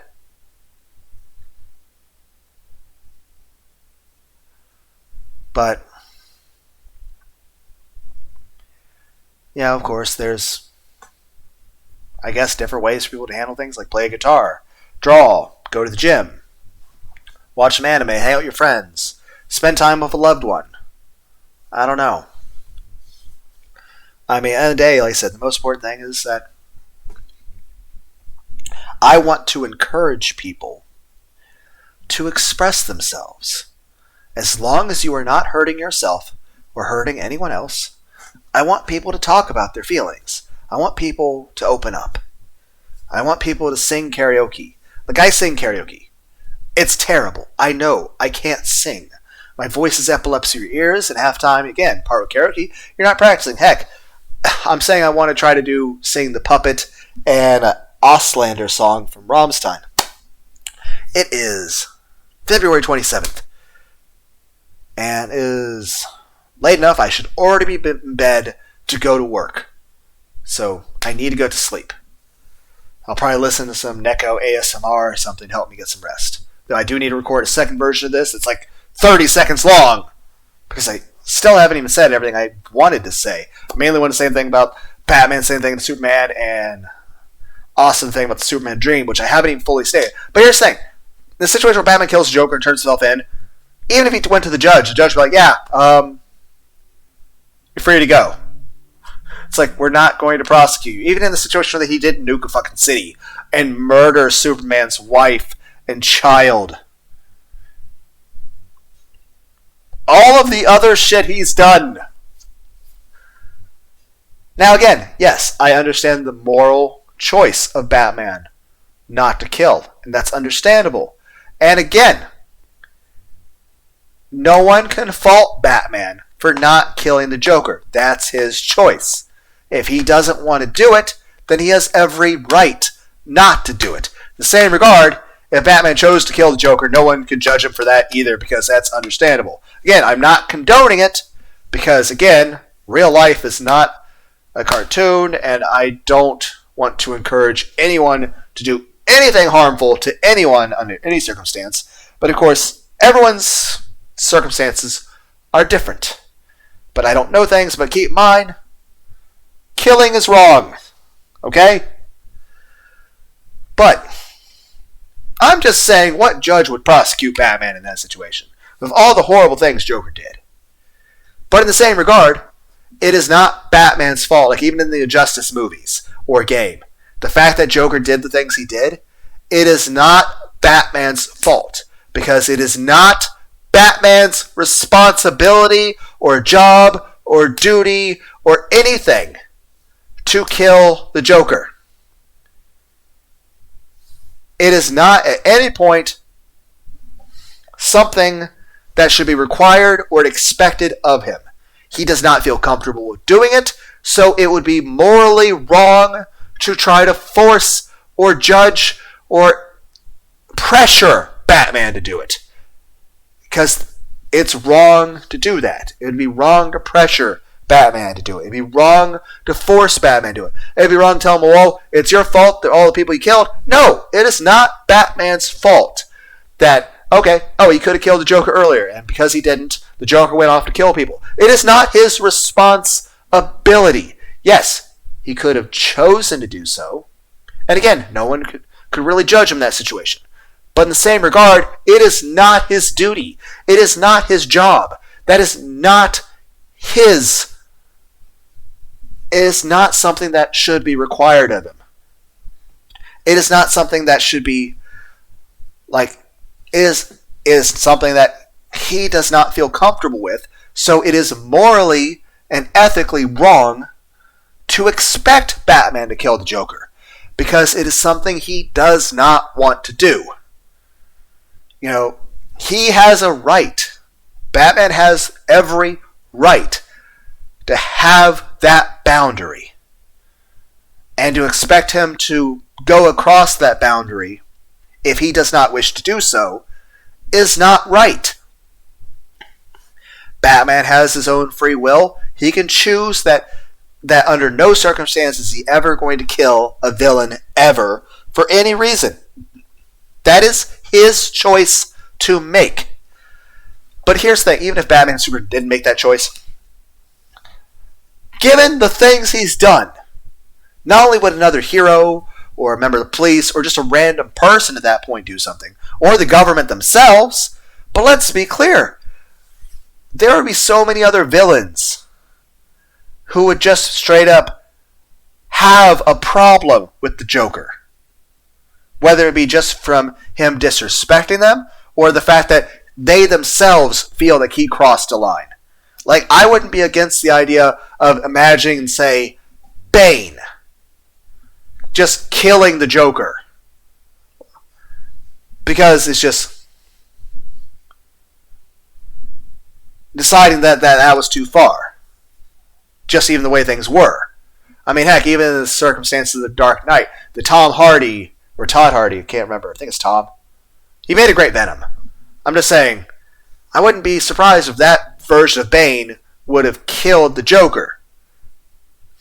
There are so many reasons why other villains would have an issue to actually outright kill another villain.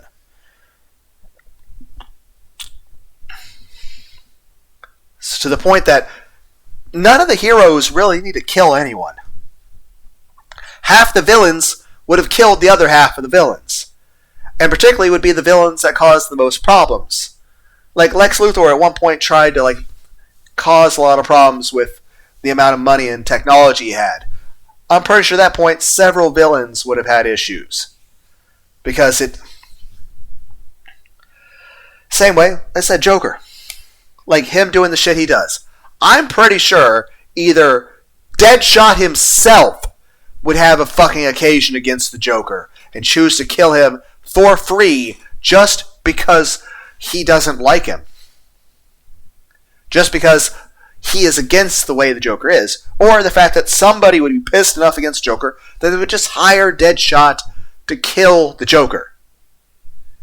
Not even because it's an issue of Batman or the law, but because how many times are these villains an inconvenience to another villain or to a crime boss? All it takes is one rich person who runs some sort of crime syndicate to get pissed off at a guy in a clown outfit, getting in the way of his money, and he just hires the guy with the sniper rifle. So, realistically, half the villains would either get themselves killed or kill each other. Because a lot of stuff the villains do is just... But then again, a lot of times Batman fights people. Let's be clear. Just him fighting people would get people killed. He is a strong, professional, skilled warrior in a fucking armored, bladed, leather bodysuit. Beating the fucking shit out of people.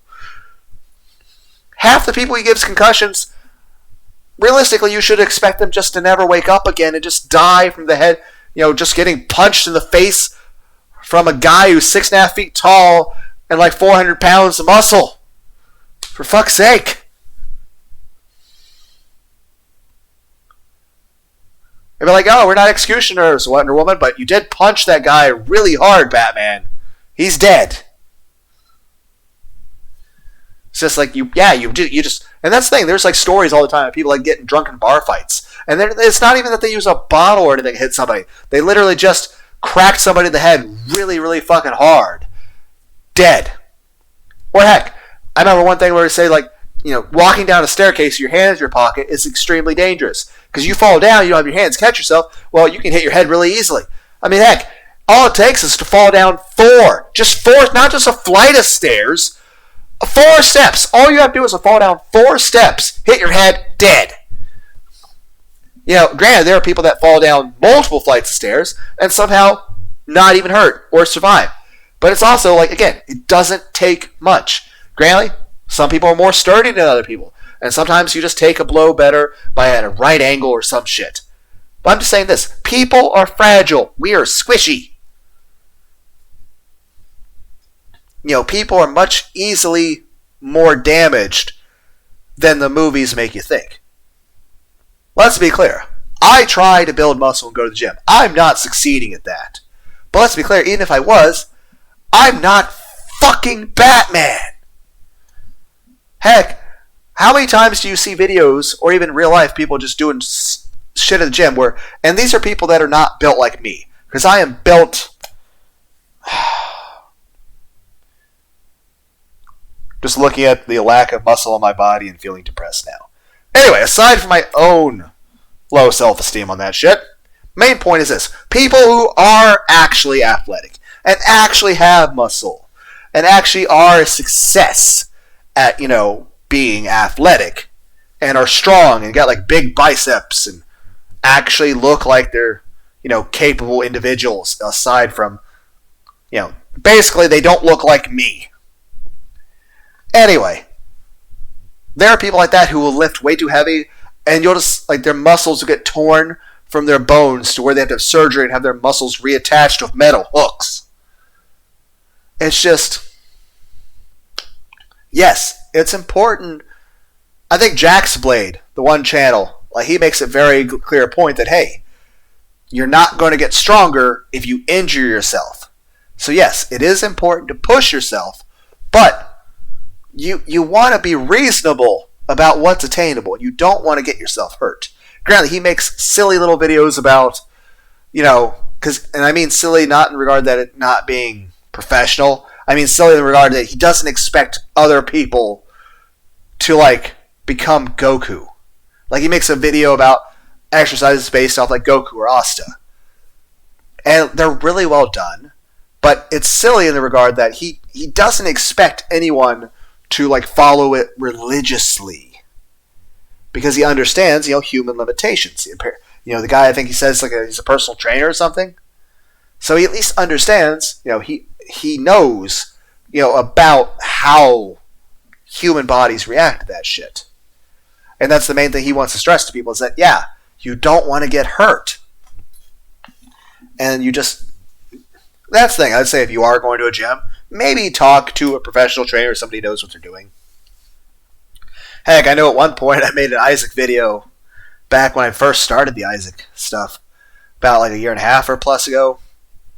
And I was like, yeah, I'm going to work out more and I'm going to do this stuff and I'm going to start ingesting like 100 grams of fucking collagen peptides.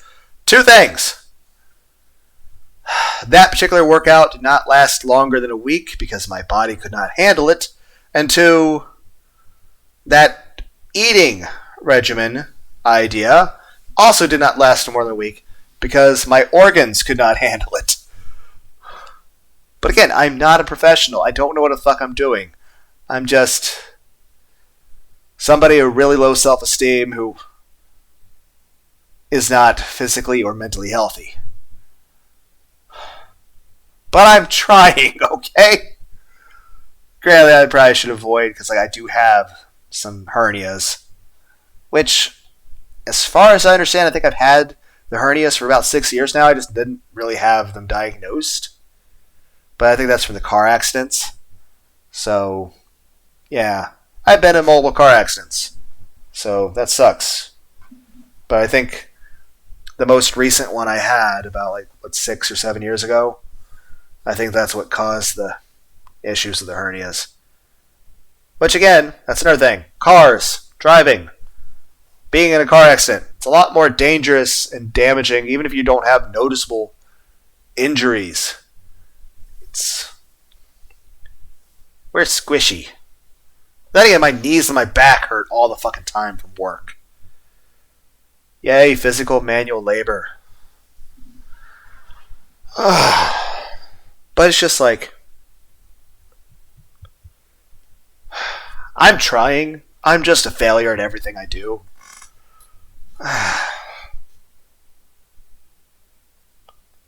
But yeah, fuck. And like I said, none of this is really serious. It's just my opinions, my musings on the subject. I'm not a professional. I'm not some licensed anything.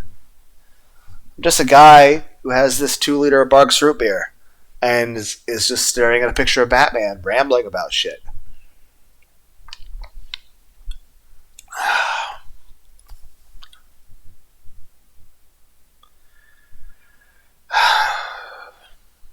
But yeah,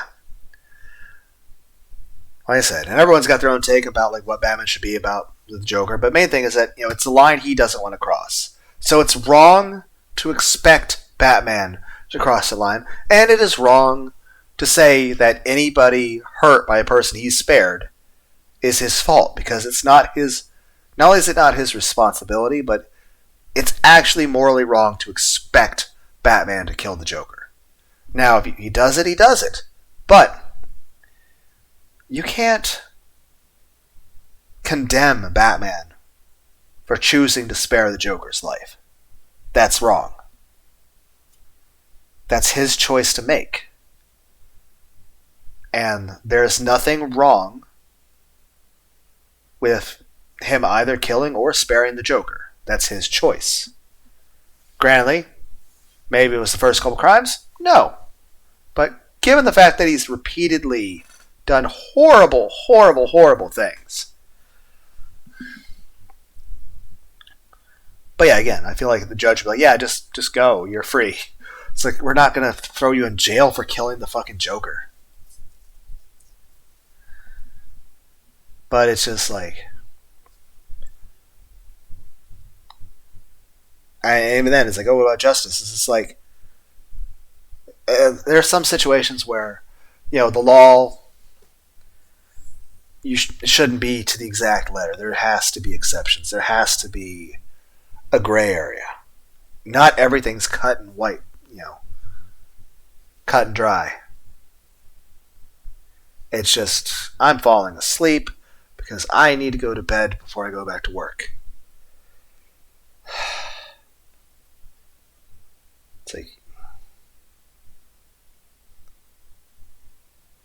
and I wanted to try to eat something a couple hours ago, but I was like, I'm going to record this short little Batman thing. It'll be like 30 seconds. Ha! Ha! 30 seconds, he says. Fuck. But yeah, it's just like, it's Batman's choice. It is wrong to condemn him for not killing the Joker. And again, it's just like, it's a very emotional, traumatic choice for him. So for him, regardless what the Joker does, killing the Joker would also be emotionally traumatic to Batman. Batman is not emotionally well. He is very well disciplined. That's true. Batman is an extremely intelligent, extremely physically capable, and he is an extremely disciplined individual. But he is not emotionally well. And for him, crossing that line and actually killing somebody, heck, even if it were by an accident, would be incredibly horrible for him to deal with. And like I said, just given the context, there are other people on the planet. It shouldn't be where Batman has to be the one to do it. Same way it shouldn't have to be where Superman has to do it. Like, I feel in the Justice game, had Superman not killed him, like, somebody would have, given how horrible and atrocious what he did was.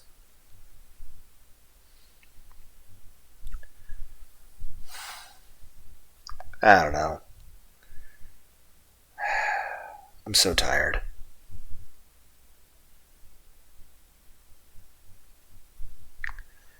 I was wanting to try to eat something a couple hours ago. Like, okay, I need to eat something that's more filling as a meal, and has some protein, and then go to bed. I was like, okay, I'm just gonna record this quick, 30-second clip talking about Batman.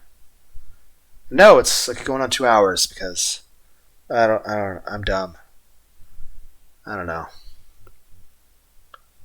But it's just, and heck, I was wanting to also consider trying to play a game called Eclipse something. I'll do it tomorrow. I need to go to bed. So tired.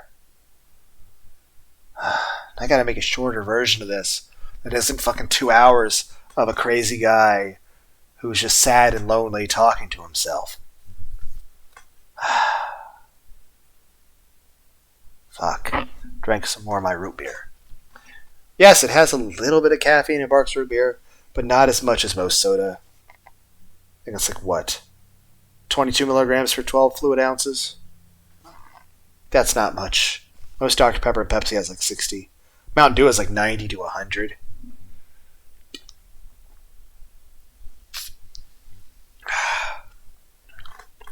So, yeah, gives me enough caffeine to mellow, but not enough to make me fucking hyper. I need sleep so fucking bad. But yeah, I don't know. This has been a convoluted mess of a conversation, but this is the way I think. That's the whole point of this channel, is I can just talk unfiltered and just say whatever bullshit comes to mind. Because it makes me feel better. I don't know if other people, if you guys, if you, the listener, feel depressed or just lonely or whatever shit, if just talking the way I do to somebody, granted, you'd have to be mindful that, one, it should be somebody you trust, and two, I imagine while I feel very emotionally drained and energy-wise drained, I imagine if somebody was sitting there listening to this has probably been very draining on their ability. I can't focus on the conversation that I'm having, and I'm the one doing it. But I imagine it's probably really draining on anyone who's listening to this to follow along on my incoherent, just out of my mind ranting, I guess. Because this is stuff here's the thing. When I was in school, like, I'm great at, like, calculus and physics and shit. Even though I don't remember any of the stuff, and I don't think I could ever relearn it. But, like, I got 4.0 when I was in school. Like, all my years of high school and all that shit. Straight A's for most time. 4.0, graduate with honors. You can do, like, calculus and physics and chemistry and all that shit. Hell, I took 3 years of Spanish. I was good at it. I was writing 500-word essays in Spanish. I don't remember any of it. I don't remember anything about how to speak Spanish. It's all gone. I don't remember any of it. Then again, I've looked into a little bit about trying to learn how to speak German and Japanese, but all I can do is halfway try to figure out how to pronounce words that Till Lindemann says in a Rammstein song. And the Japanese, I just haven't really got around to it. I just really haven't had the time or energy. Heck, a lot of times I'm just doing something. I'm like, oh, time's already gone by. I'm like, it's already past this time. It's already several hours past time. I need to go to bed so I can get some sleep. And I'm still awake. And I'm like, I'm going to want to listen to some ASMR or something. So that's even more time I'm not actually asleep. And then it's like, well, I need time to try to do this and do that. And, well, I want to be able to play the guitar. And I want to be able to draw. And I want to be able to play this video game. And I want to go here. And I go to the gym, do this. And I want to talk to this person and do that. And it's just like, and then there's some times where I'm just like, I'll just feel like fucking catatonic and so depressed and lack of energy to where I'm so fucking lethargic. Like, I can't bring myself to do or say anything. And and I know that's kind of odd to say given the fact that I've had COVID twice during the course of me doing this Let's Play channel. And I've been doing this for 26 months. And I've made probably like 2,500 videos. And that's just the ones I've uploaded. I'm pretty sure I've made 100 videos I just never uploaded at all. One of them which was a 14-hour long video, which again, I cannot record a video for 14 hours straight because as time goes on, as I record longer and longer, and I am allowed to ramble like this on and on and on, I have a tendency to become more erratic, more unstable, more chaotic, more fucking unhinged in the way I talk. Here's the thing. Granted, I did a tiny bit of laughing in the horror game, The Letter, which is a visual novel. Very long, incredibly well written, but it's so fucking long. There's so much dialogue. It took me 80 hours to speedrun it. But that being said, I re-recorded a clip of me and reacted to myself and called it a professional reading skill, where I just sort of became kind of sad because of a really depressing ending and just sort of cry/laughed for a bit. But I know it was actually slightly over a year ago I made that 14-hour long video, which I couldn't upload because YouTube doesn't actually allow me to upload anything greater than 12 hours.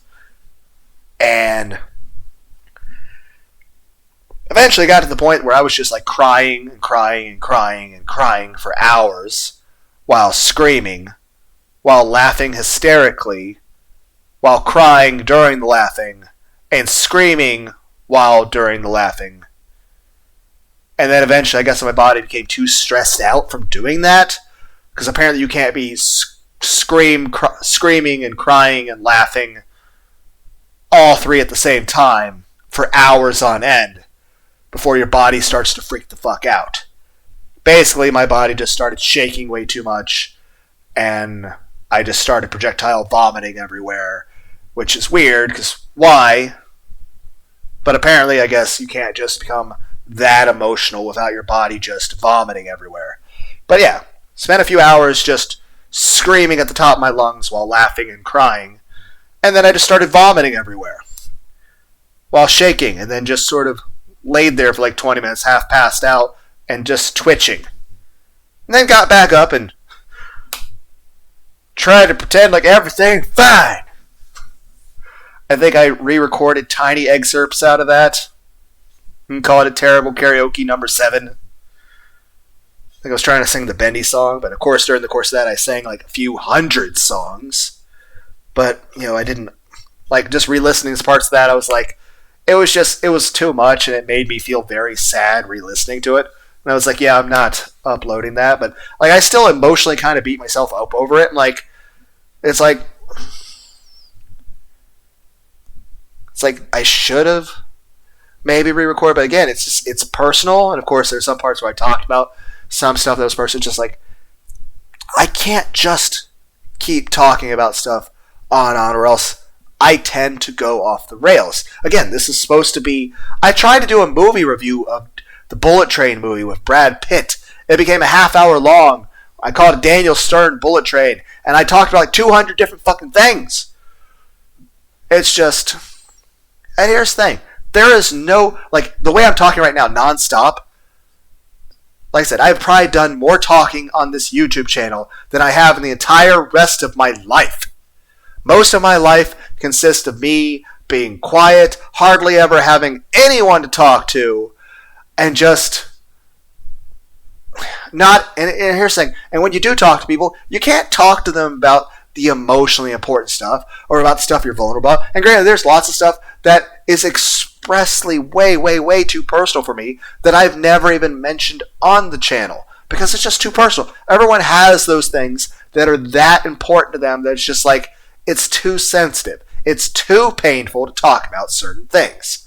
But it's still important to open up and talk about some things. And it's just like, I do want to encourage other people to talk about things because it makes me feel better, so I'm hoping it makes other people feel better. I want other people to be like, okay, even if you feel a bit depressed or angry or frustrated or feel like things can seem a bit hopeless, or that I want people to keep trying. I don't want other people to feel like, they should just give up or some shit. I want people out there to love themselves. I want you guys to be nice to yourselves. I don't want you to be so hard on yourselves. Just don't be so critical of yourself. Why do you need to judge yourself so fucking harshly? And if other people are judging you that harshly, that's not right of them. Now, you don't need to be angry at them. You don't need to try to get some sort of stupid revenge or some bullshit, or do anything. I just want you to be nice to yourself. That's it. That's all I'm asking of the people listening to this who might feel angry or depressed or sad. It's just be nice to yourself. If other people are giving you issues, then just don't let it hurt you. I mean, obviously, if somebody tries to physically hurt you, defend yourselves. Of course, try to avoid causing any serious harm to people. But I don't want you to be hurting. If you're sad, if you feel emotionally upset about something, I mean, there's nothing wrong with that. You being depressed does not make you a bad person. But I don't want you to be in pain. I don't want you to feel sad. There's no reason to beat yourself up over shit. You're being too hard on yourself. So that's the main thing I'm trying to encourage you. Like, one, I want you to talk about your feelings. That if you're listening to this, one, I hope you have somebody who cares about you. And if you don't at the moment, then I really hope one day you do. Like I said, I don't know what anyone's circumstances are. And honestly, I would not be equipped to be the person to listen to you. I am not that person. I am a person who's just rambling into the void of the internet himself. I am not in any kind of condition to be of any help to any of you. I'm just not that person. I am not that person. I don't have it in me. I don't have the energy or even just the well-being for it. I'm sorry, and I know it's a bit callous on my part, given especially everything I've said. But I am not fit to be the person to listen to your problems. I'm just not okay enough myself to be that person.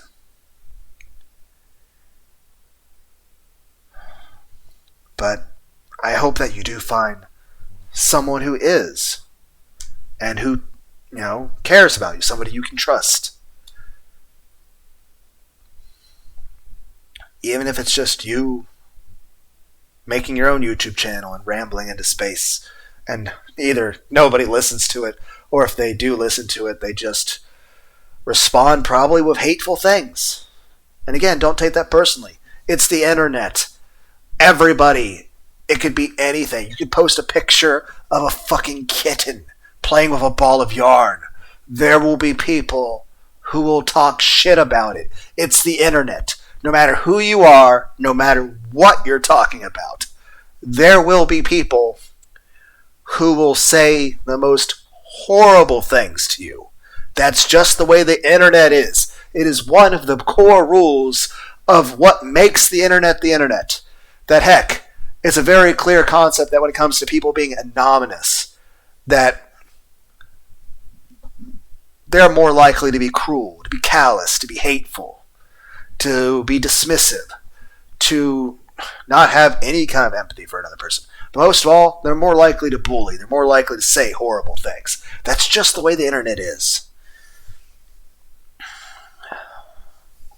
So again, it's just to be expected. It's just the way the internet is. I mean, half the internet is... in the real world, I was saying earlier, like, everyone seems to hate each other. It's like everyone's arguing and yelling all the time. The internet, it allows people to be more honest and open with things. Sometimes you'll get some random jackass like me who's just going to ramble about his own depression and sadness and random bullshit about Batman. In other situations, you'll get people that will say the most hateful, derogatory things that they would never say to a person in real life. Or maybe they would, I don't know. Maybe it's Eric Cartman. I don't know. All I can say is I'm just saying it's the internet. So again, be mindful. It's the internet. No matter what you do, you're going to get people that are going to hate you. Then again, that's the real world. No matter what you do, there are going to be people that hate you out there too. I just hope that you don't let that get to you. That no matter who you are, there's going to be somebody out there who does care for you, even if you don't think there is. And in addition to those people, there will be more people that you come across as time goes on who do care. And I'm trying to sound very positive about this and say something nice. Simply because I want you, the listener, to believe it. To believe that there are people that care about you. And hopefully I really do hope there are. But again, I don't know what the fuck's going on out there in the world. Heck, I don't even understand myself. My own thoughts, my own feelings. I don't understand my own thoughts. I don't understand my own feelings. I just am very sleepy. I should get some beds. I should get some sleep before I go back to work. I probably won't even bother making a shorter version of this. But it's just, short, sweet of thing about the emotional thing is just that if you're listening to this, I want you to love yourself. I want you to be nicer to yourself. You deserve to be kind to yourself.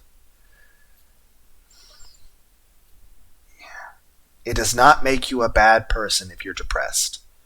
And you don't have to suddenly not be depressed to be a good person. You don't have to do something or be amazing at something to deserve somebody's respect, to deserve somebody to care about you, to deserve you to care about and respect yourself. So don't be so hard on yourself. Just, like I said, maybe just Get some more sleep. Try to be more sociable. Spend time with friends and family. Do something you enjoy. And if there's nothing you enjoy at the moment, then just take a nap and take it one day at a time. It might even take a while, maybe months. But maybe you'll find something you enjoy after a while. Listen to some Linkin Park. Listen to some Robin Williams. Stand-up comedy. He's a pretty funny guy. Listen to some Nightcore music. If you have to, let yourself cry for a couple hours. Let it out every now and then. Even if you have to do that every week. If that's what it takes to make you feel better. I mean, you're not hurting yourself. You're not hurting anyone else. And again, I mean, if doctors or therapists are an option, I would suggest them. But of course, I understand some people can't afford that stuff. Or, you're concerned about doctors prescribing certain chemicals to you. Again, valid concerns, things you should talk to your family, friends, doctors about. Everyone's different. I really don't know what to say. I'm not really advising you one way or another. I'm just saying you should talk to the doctors. So I am suggesting that people should see doctors. They should see therapists. They should try to be nicer to themselves. I don't know. I don't know what the fuck I'm saying. All I know I was saying is just that you, the listeners, if you're listening to this, I want you to be kinder to yourself. I want you to love yourself.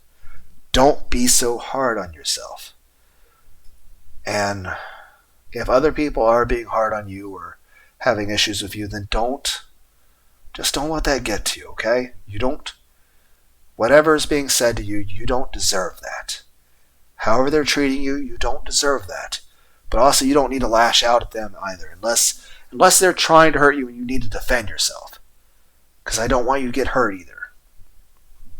I don't want you to hurt anyone, and I don't want you to get hurt yourself either. And that's the thing. You being depressed does not make you a bad person. But you, the listener, I don't want you to be depressed. Not because it makes you a bad person or anything, because it doesn't. But because it's causing you pain. I just don't want you to be in pain. I want you to be happy. I want you to wake up and be excited for your day. And to look forward to things. And you're like, yes, I want to do that, and I want to do that. And be happy for things. And feel euphoria. Not drug-wise, but you know what I mean. Just, like, hey, nice music or nature or something. I don't know. Maybe go to the zoo and see some animals or something. Look at the lions and the giraffes and stuff. They'd be cute. Adorable. You can't pet them, though, because they're still technically wild animals. And they're really big and got claws and stuff. But you guys get the point.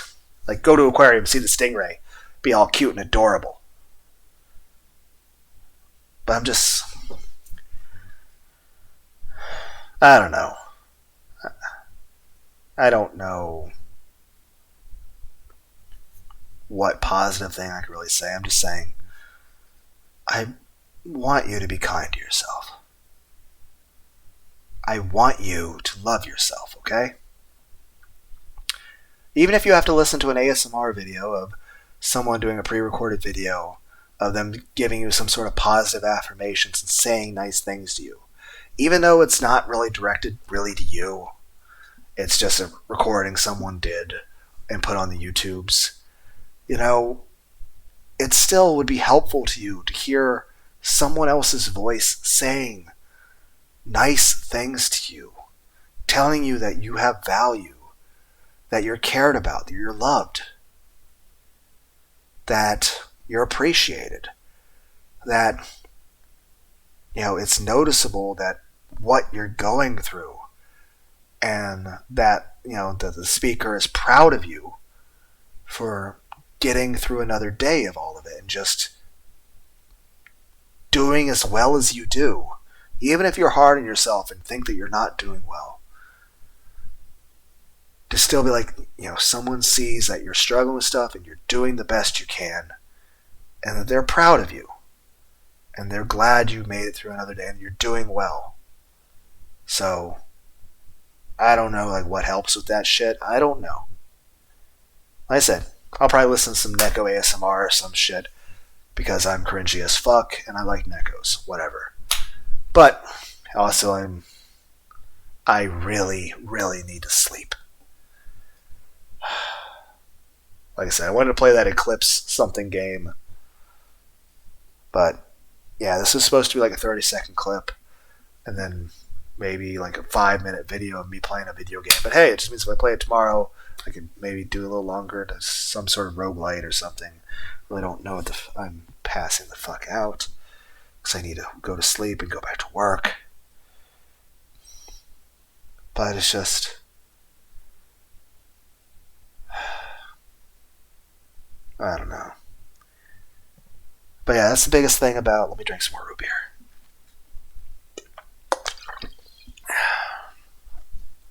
But that's the biggest thing. It's just about the Batman thing. Is that during the scene in the Injustice movie where, you know, Wonder Woman and Superman are basically saying that, you know, about everything going on, about how they need to do something to stop the war. Like, because people are getting killed and stuff, and it's like, well, we need to kill the bad people. And it's like, yeah, we're not executioners. So the main thing you really should say at that point is that, hey, Superman, if you were the like back when we very first met, the Superman you were when I very first met you, if I tried to kill the Joker myself back then, would you have stopped me? That way Superman has to rationalize, okay, yeah, the person I was back then would never have been okay with any of this stuff. And even in light of all this stuff that happened. And that's the thing. Is that in this situation, Batman is being a good friend. Because here's the thing, Superman is not thinking clearly. He is emotionally fucked up. He is angry. He is traumatized. He has lost people that were precious to him. Superman is not thinking clearly. He is angry. And Batman, like, because here's the thing, I feel like, myself included, that if I was ever in a situation where I wanted to lash out at somebody, I would want someone just to talk me down from it.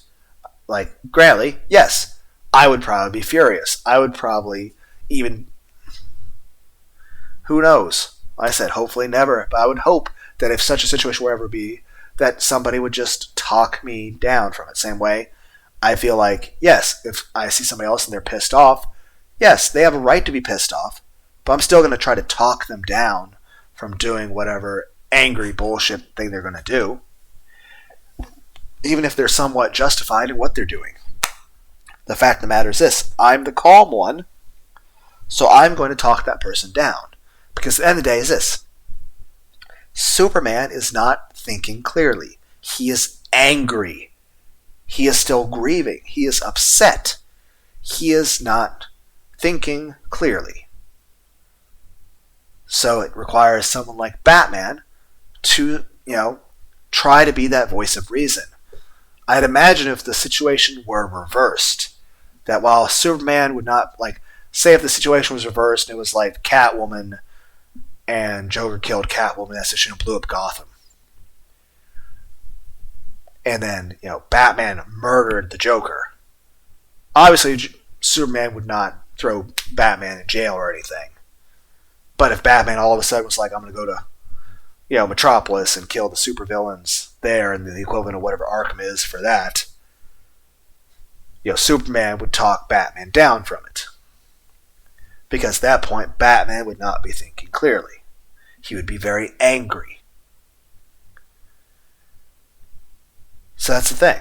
In this situation, one, Batman is correct. They're not executioners.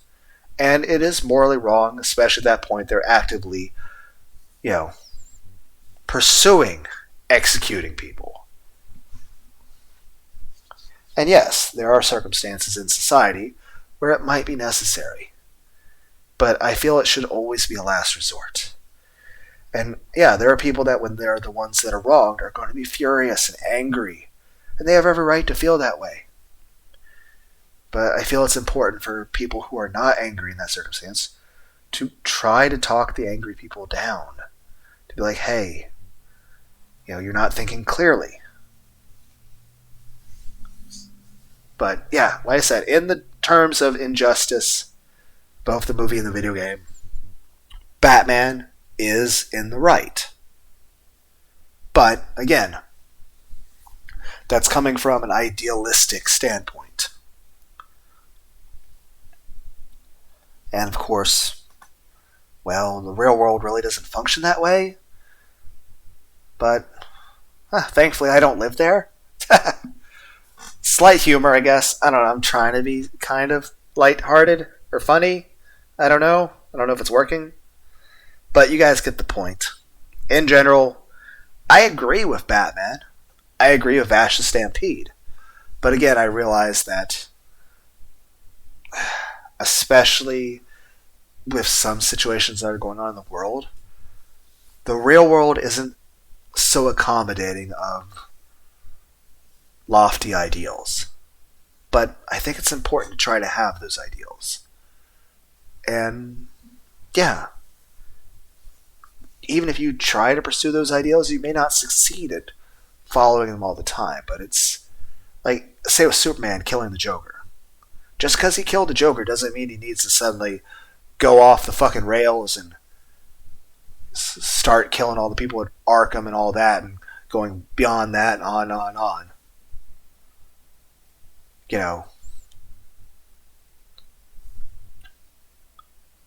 Just because you cross one line doesn't mean you have to keep going and going and going and going and going.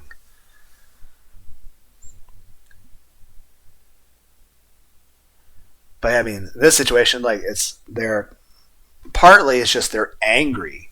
Wonder Woman 2, for some reason, I don't remember why. I remember she was like really egging Superman on into a lot of stuff, and I don't remember why.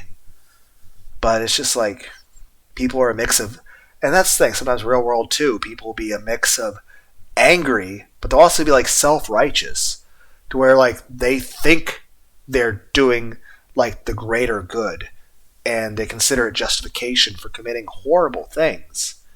And it's like, but how can you be the good guy? You're doing these bad things, especially at the point where you are hurting innocent people or torturing people. It's just, how is that okay? Especially look back at things thousands of years ago. It's just like, shit is fucked up. Granted, I think certain philosophers like Rasu are interesting as I move my head up and down as I'm kind of passing the fuck out. I know there's a guy who wrote a lot of books. I think his name was Steven Pinker. I think he wrote one book about angels of our better nature. But yeah, it's just, interesting stuff. Then again, I would also recommend the creepypasta, The Noah Experiment. Obviously not how I literally think things went, but just interesting food for thought.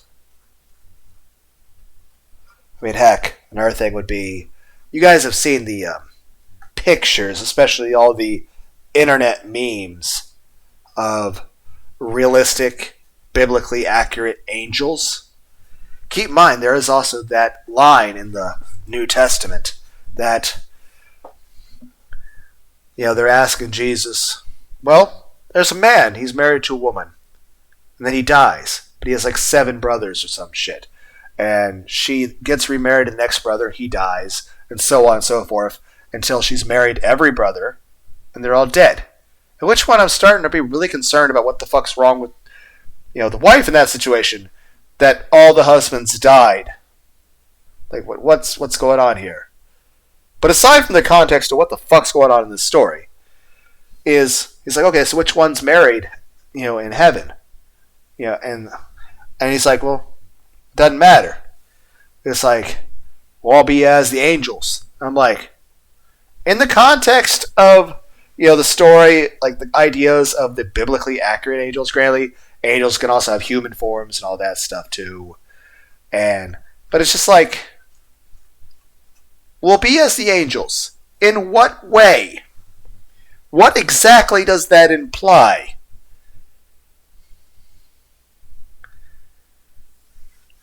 Like, what's actually going on in that situation? I don't know. I'm just really fucking tired.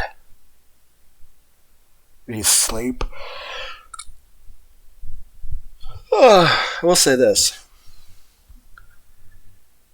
Even if we never had to sleep, I still think it would be important for human psychology that even if we had bodies that never got tired, I think it would be important to lay down and rest and downtime time to time. Just, I think it keeps people normal. Heck, take things that are considered sins, like pride.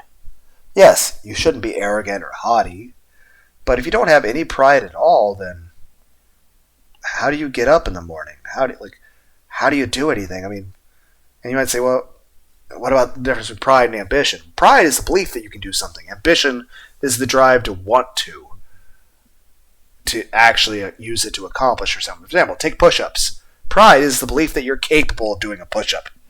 Ambition is the desire to do 50 push-ups a day in the hopes of becoming more muscular and in shape. So, one's the belief you can do it, the other is the drive to actually do it. You need both in order to actually do anything. But main point is that, yeah, you shouldn't be arrogant or overly be like self-righteous or self-confident that you're the best at everything. But at the same time, you have to have some belief in yourself, or else how can you accomplish anything in life? Like, why would you even try? Why would you even get out of bed if you didn't have any pride? Or lust. It's like, obviously, yes, you don't have any control over it, you like commit adultery or something. You're breaking up a family, you're hurting people, you're betraying the person who trusts you. Or, of course, you're just having random unprotected sex with a bunch of people. Well, guess now there's kids that don't have families, and there's no one taking care of them, and you're causing people to suffer. But in the same regard, if human beings didn't have a sex drive, then we really wouldn't have a human race, because we wouldn't reproduce. We would just all die off. But beyond that, there's nothing actually wrong with people being intimate. It's an expression of emotions and of having an actual bond with another human being and actually trusting and being close to somebody and expressing affection. And not just outright sexual stuff. And again, there's nothing actually wrong with that. I mean, you have two consenting adults, they're just being affectionate and loving to each other. It's just, there's nothing wrong with that. But more than that is this. Just physical signs of affection, like a hug or a head pat. Like, those are things that are beneficial to a human psyche. It's nice. Not more than just nice. It's if I would dare say, necessary for healthy human functioning to feel like people care about you, to actually have a hug, to have those kinds of kindness. And at a point where you're like saying, like, okay, lust said it's wrong to just hug people and just have affection, to feel that you're cared about and someone you care about. Like, at that point, like, is there anything wrong with cuddling? Like, I feel like a lot of things can be taken to an absolute extreme. Like, take one of the commandments, like no graven images. I mean, at that point, are we going to say that it's illegal to just draw anything? Then again, a lot of certain laws came about just because, like, don't eat bacon or shellfish. Simply because, how well were they really cleaning that stuff back then? I mean, you eat contaminated bacon and all of a sudden you have worms. Well, do you really know why the person's freaking out from the worms in their liver or brain? Or you just know they ate a bunch of pigs and now all of a sudden, they're having a psychotic break and then bleeding from the mouth and dying. Same way with shellfish. Like, okay, now you have food poisoning. Well, it's like, well, everyone who keeps eating the shellfish keeps getting food poisoning. So it's like, oh, we'll just stop eating the shellfish. It's just like, well, yeah, food poisoning sucks. You need to be able to like understand, like, and of course sometimes things can be contaminated. Like take rich people in the past, like I mean royalty. At one point, people thought tomatoes caused lead poisoning. They thought tomatoes were poisonous. Now the reason for that is that a lot of times rich people would eat off dinner plates made of pewter. It, looks all shiny and shit. But if you eat something acidic off of it, because keep in mind, pewter would tend to bleed lead. So if you ate something acidic, like a tomato, off of a pewter plate, well, you would slowly be giving yourself lead poisoning. But they never thought it was the actual dishware that was poisoning them, or the cup that was poisoning them. They thought it was the food. But it wasn't. But yeah, at one point people thought tomatoes caused lead poisoning. But it was the fact that tomatoes are acidic, and it was bleeding the lead out of the pewter plate and then into their systems. So it was the dishware reacting to the acidity of the food that was poisoning them.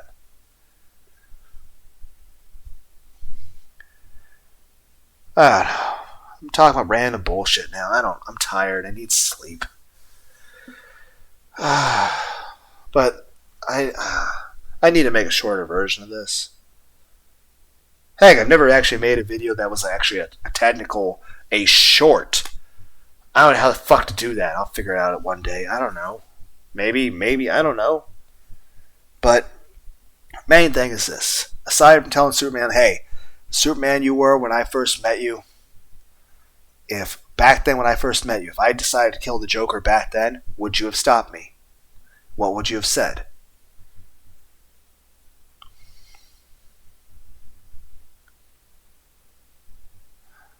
Plus, he would be like, hey, it's like you're angry and I just don't want you to go too far with this shit. It's like, you were fine to kill the Joker. The biggest problem with that is just the fact that, like I said, Death Note. Yes. The whole Death Note thing is you write a name in a fucking book and a person dies. But here's the thing. That kind of power, aside from the idea of power itself corrupting, there's also the fact that being an individual who is hurting somebody else or killing somebody else, even if it is for a good reason, whatever that good reason is, it's still something that's going to weigh very heavily on that person's mind. Something which I can't understand, and I hope I never ever do. Because that'd just be horrible. But the main point to understand is this, that it's not something a human being is meant to ever have to understand. It's anybody killing another person's not supposed to be a thing that happens. But then again, that's how the Bible starts. One guy we don't even have weapons at that time, you hit somebody in the head with a rock. And that's the thing, it's not even an issue of weapons or any of that shit, it's just an issue of why do people want to kill each other? Why do people want to be violent?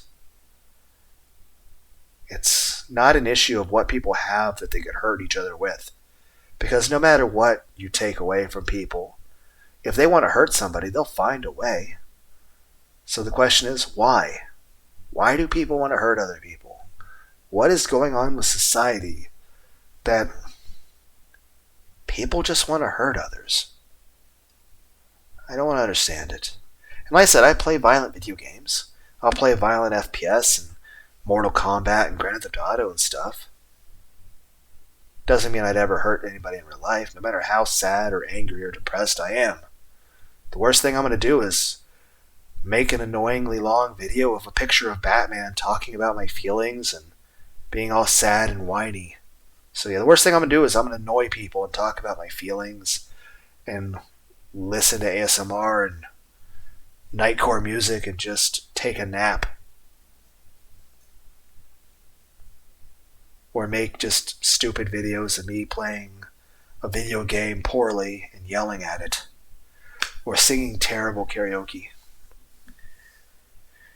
or eating ice cream. So, yeah. And like I said, if anything, I feel video games make people less violent. I don't think video games make people violent. I think they make them less violent. If anybody chooses to actually hurt somebody out there in the real world, then it was something else entirely. That something else was fucking going on. They may have actually just been a bad person. As much as I don't want to think of people as bad people, there are some people that just want to hurt other people.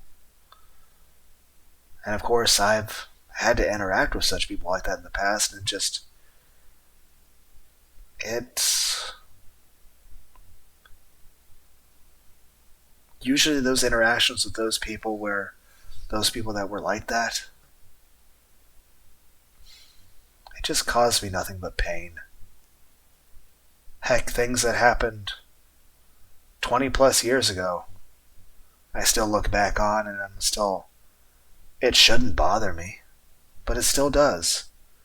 There are things that shouldn't even be a concern at all, but I can still feel hurt from it. And you figure I should just be over shit and be over it, and it shouldn't bother me. But it does.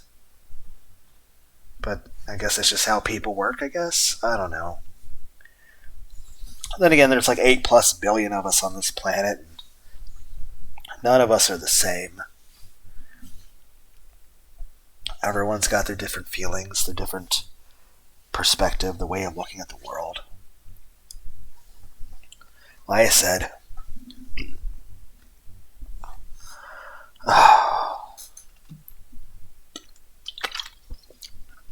I'm just some random dumbass on the internet. But yeah.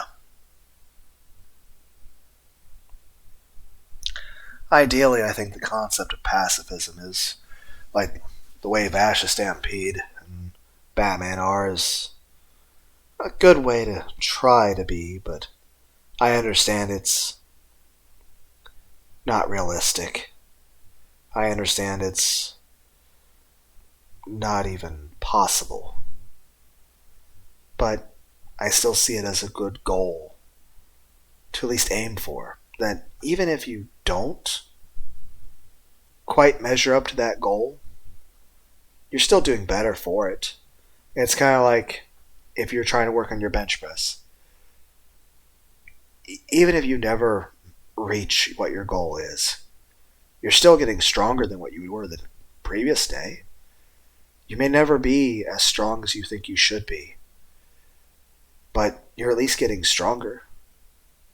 And if you're not, then I don't know what's going on, but at the very least, you're trying. You're doing your best.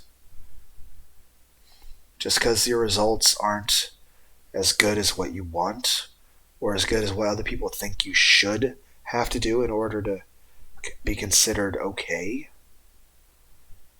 you're still trying. So just as long as you're not, pushing too hard in the gym and like hurt yourself or something, you're not going to get stronger if you get injured. But just, I don't know. I just want you to be nicer to yourself, okay? Whoever's listening to this, I just want you to love yourself. Just be kinder to yourself. Oh yeah, as far as the Superman thing, and I'll have to make another video about this sometime. I'll try to do it right after this.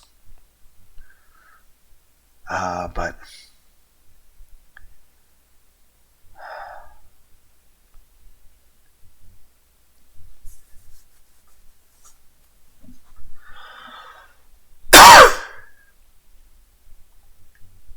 the other thing is this, and that thing where Superman is covered by that alien, it's inducing a dream based on what Superman's deepest desires are. Of course, Joker stopped. Joker's, not able to harm anybody. That's understandable. But here's the thing.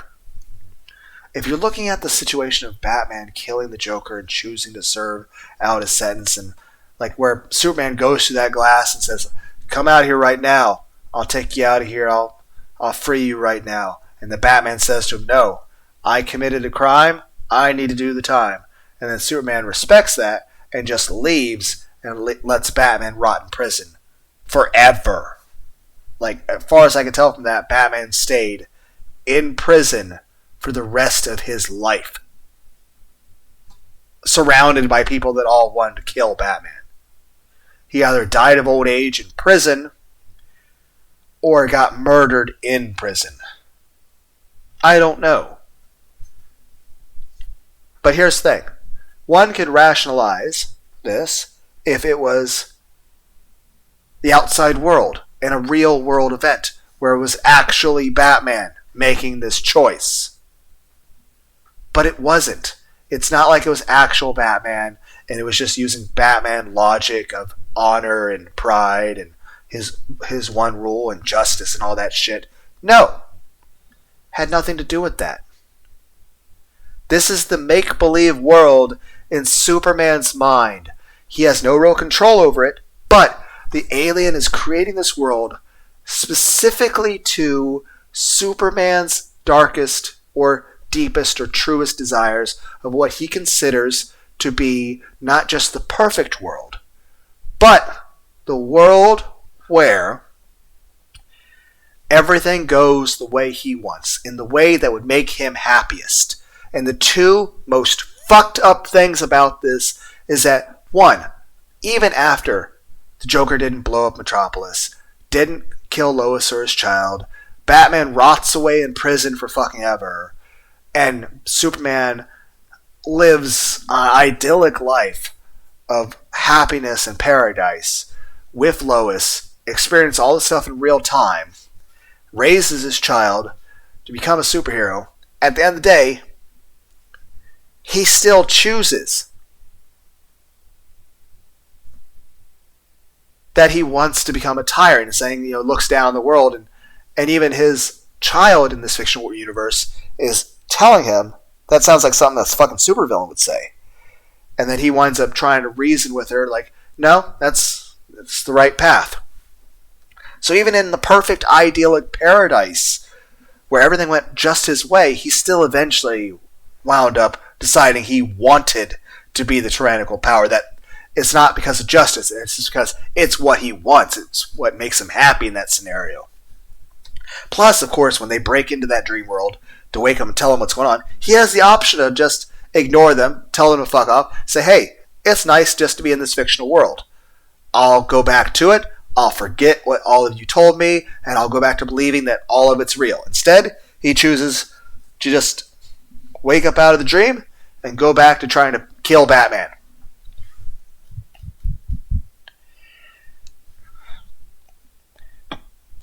But that's not the most fucked up thing. The most fucked up thing is this. This is a world where everything is created based off Superman's desires. Which means Batman killing the Joker in this situation is because Superman wanted Batman to kill the Joker. In addition to that, when Batman refused to leave the prison and have freedom, it wasn't because of Batman's moral high ground. It was because it was actually Superman's desire that Batman should rot away in prison. This is the person he considered his best friend. But at his core, Superman wanted Batman to be in prison. He felt he deserved it. He felt he wanted him to suffer. So Batman didn't choose to stay in the prison because it was the morally right thing. He chose to stay there because Superman, at his core, wanted Batman to suffer.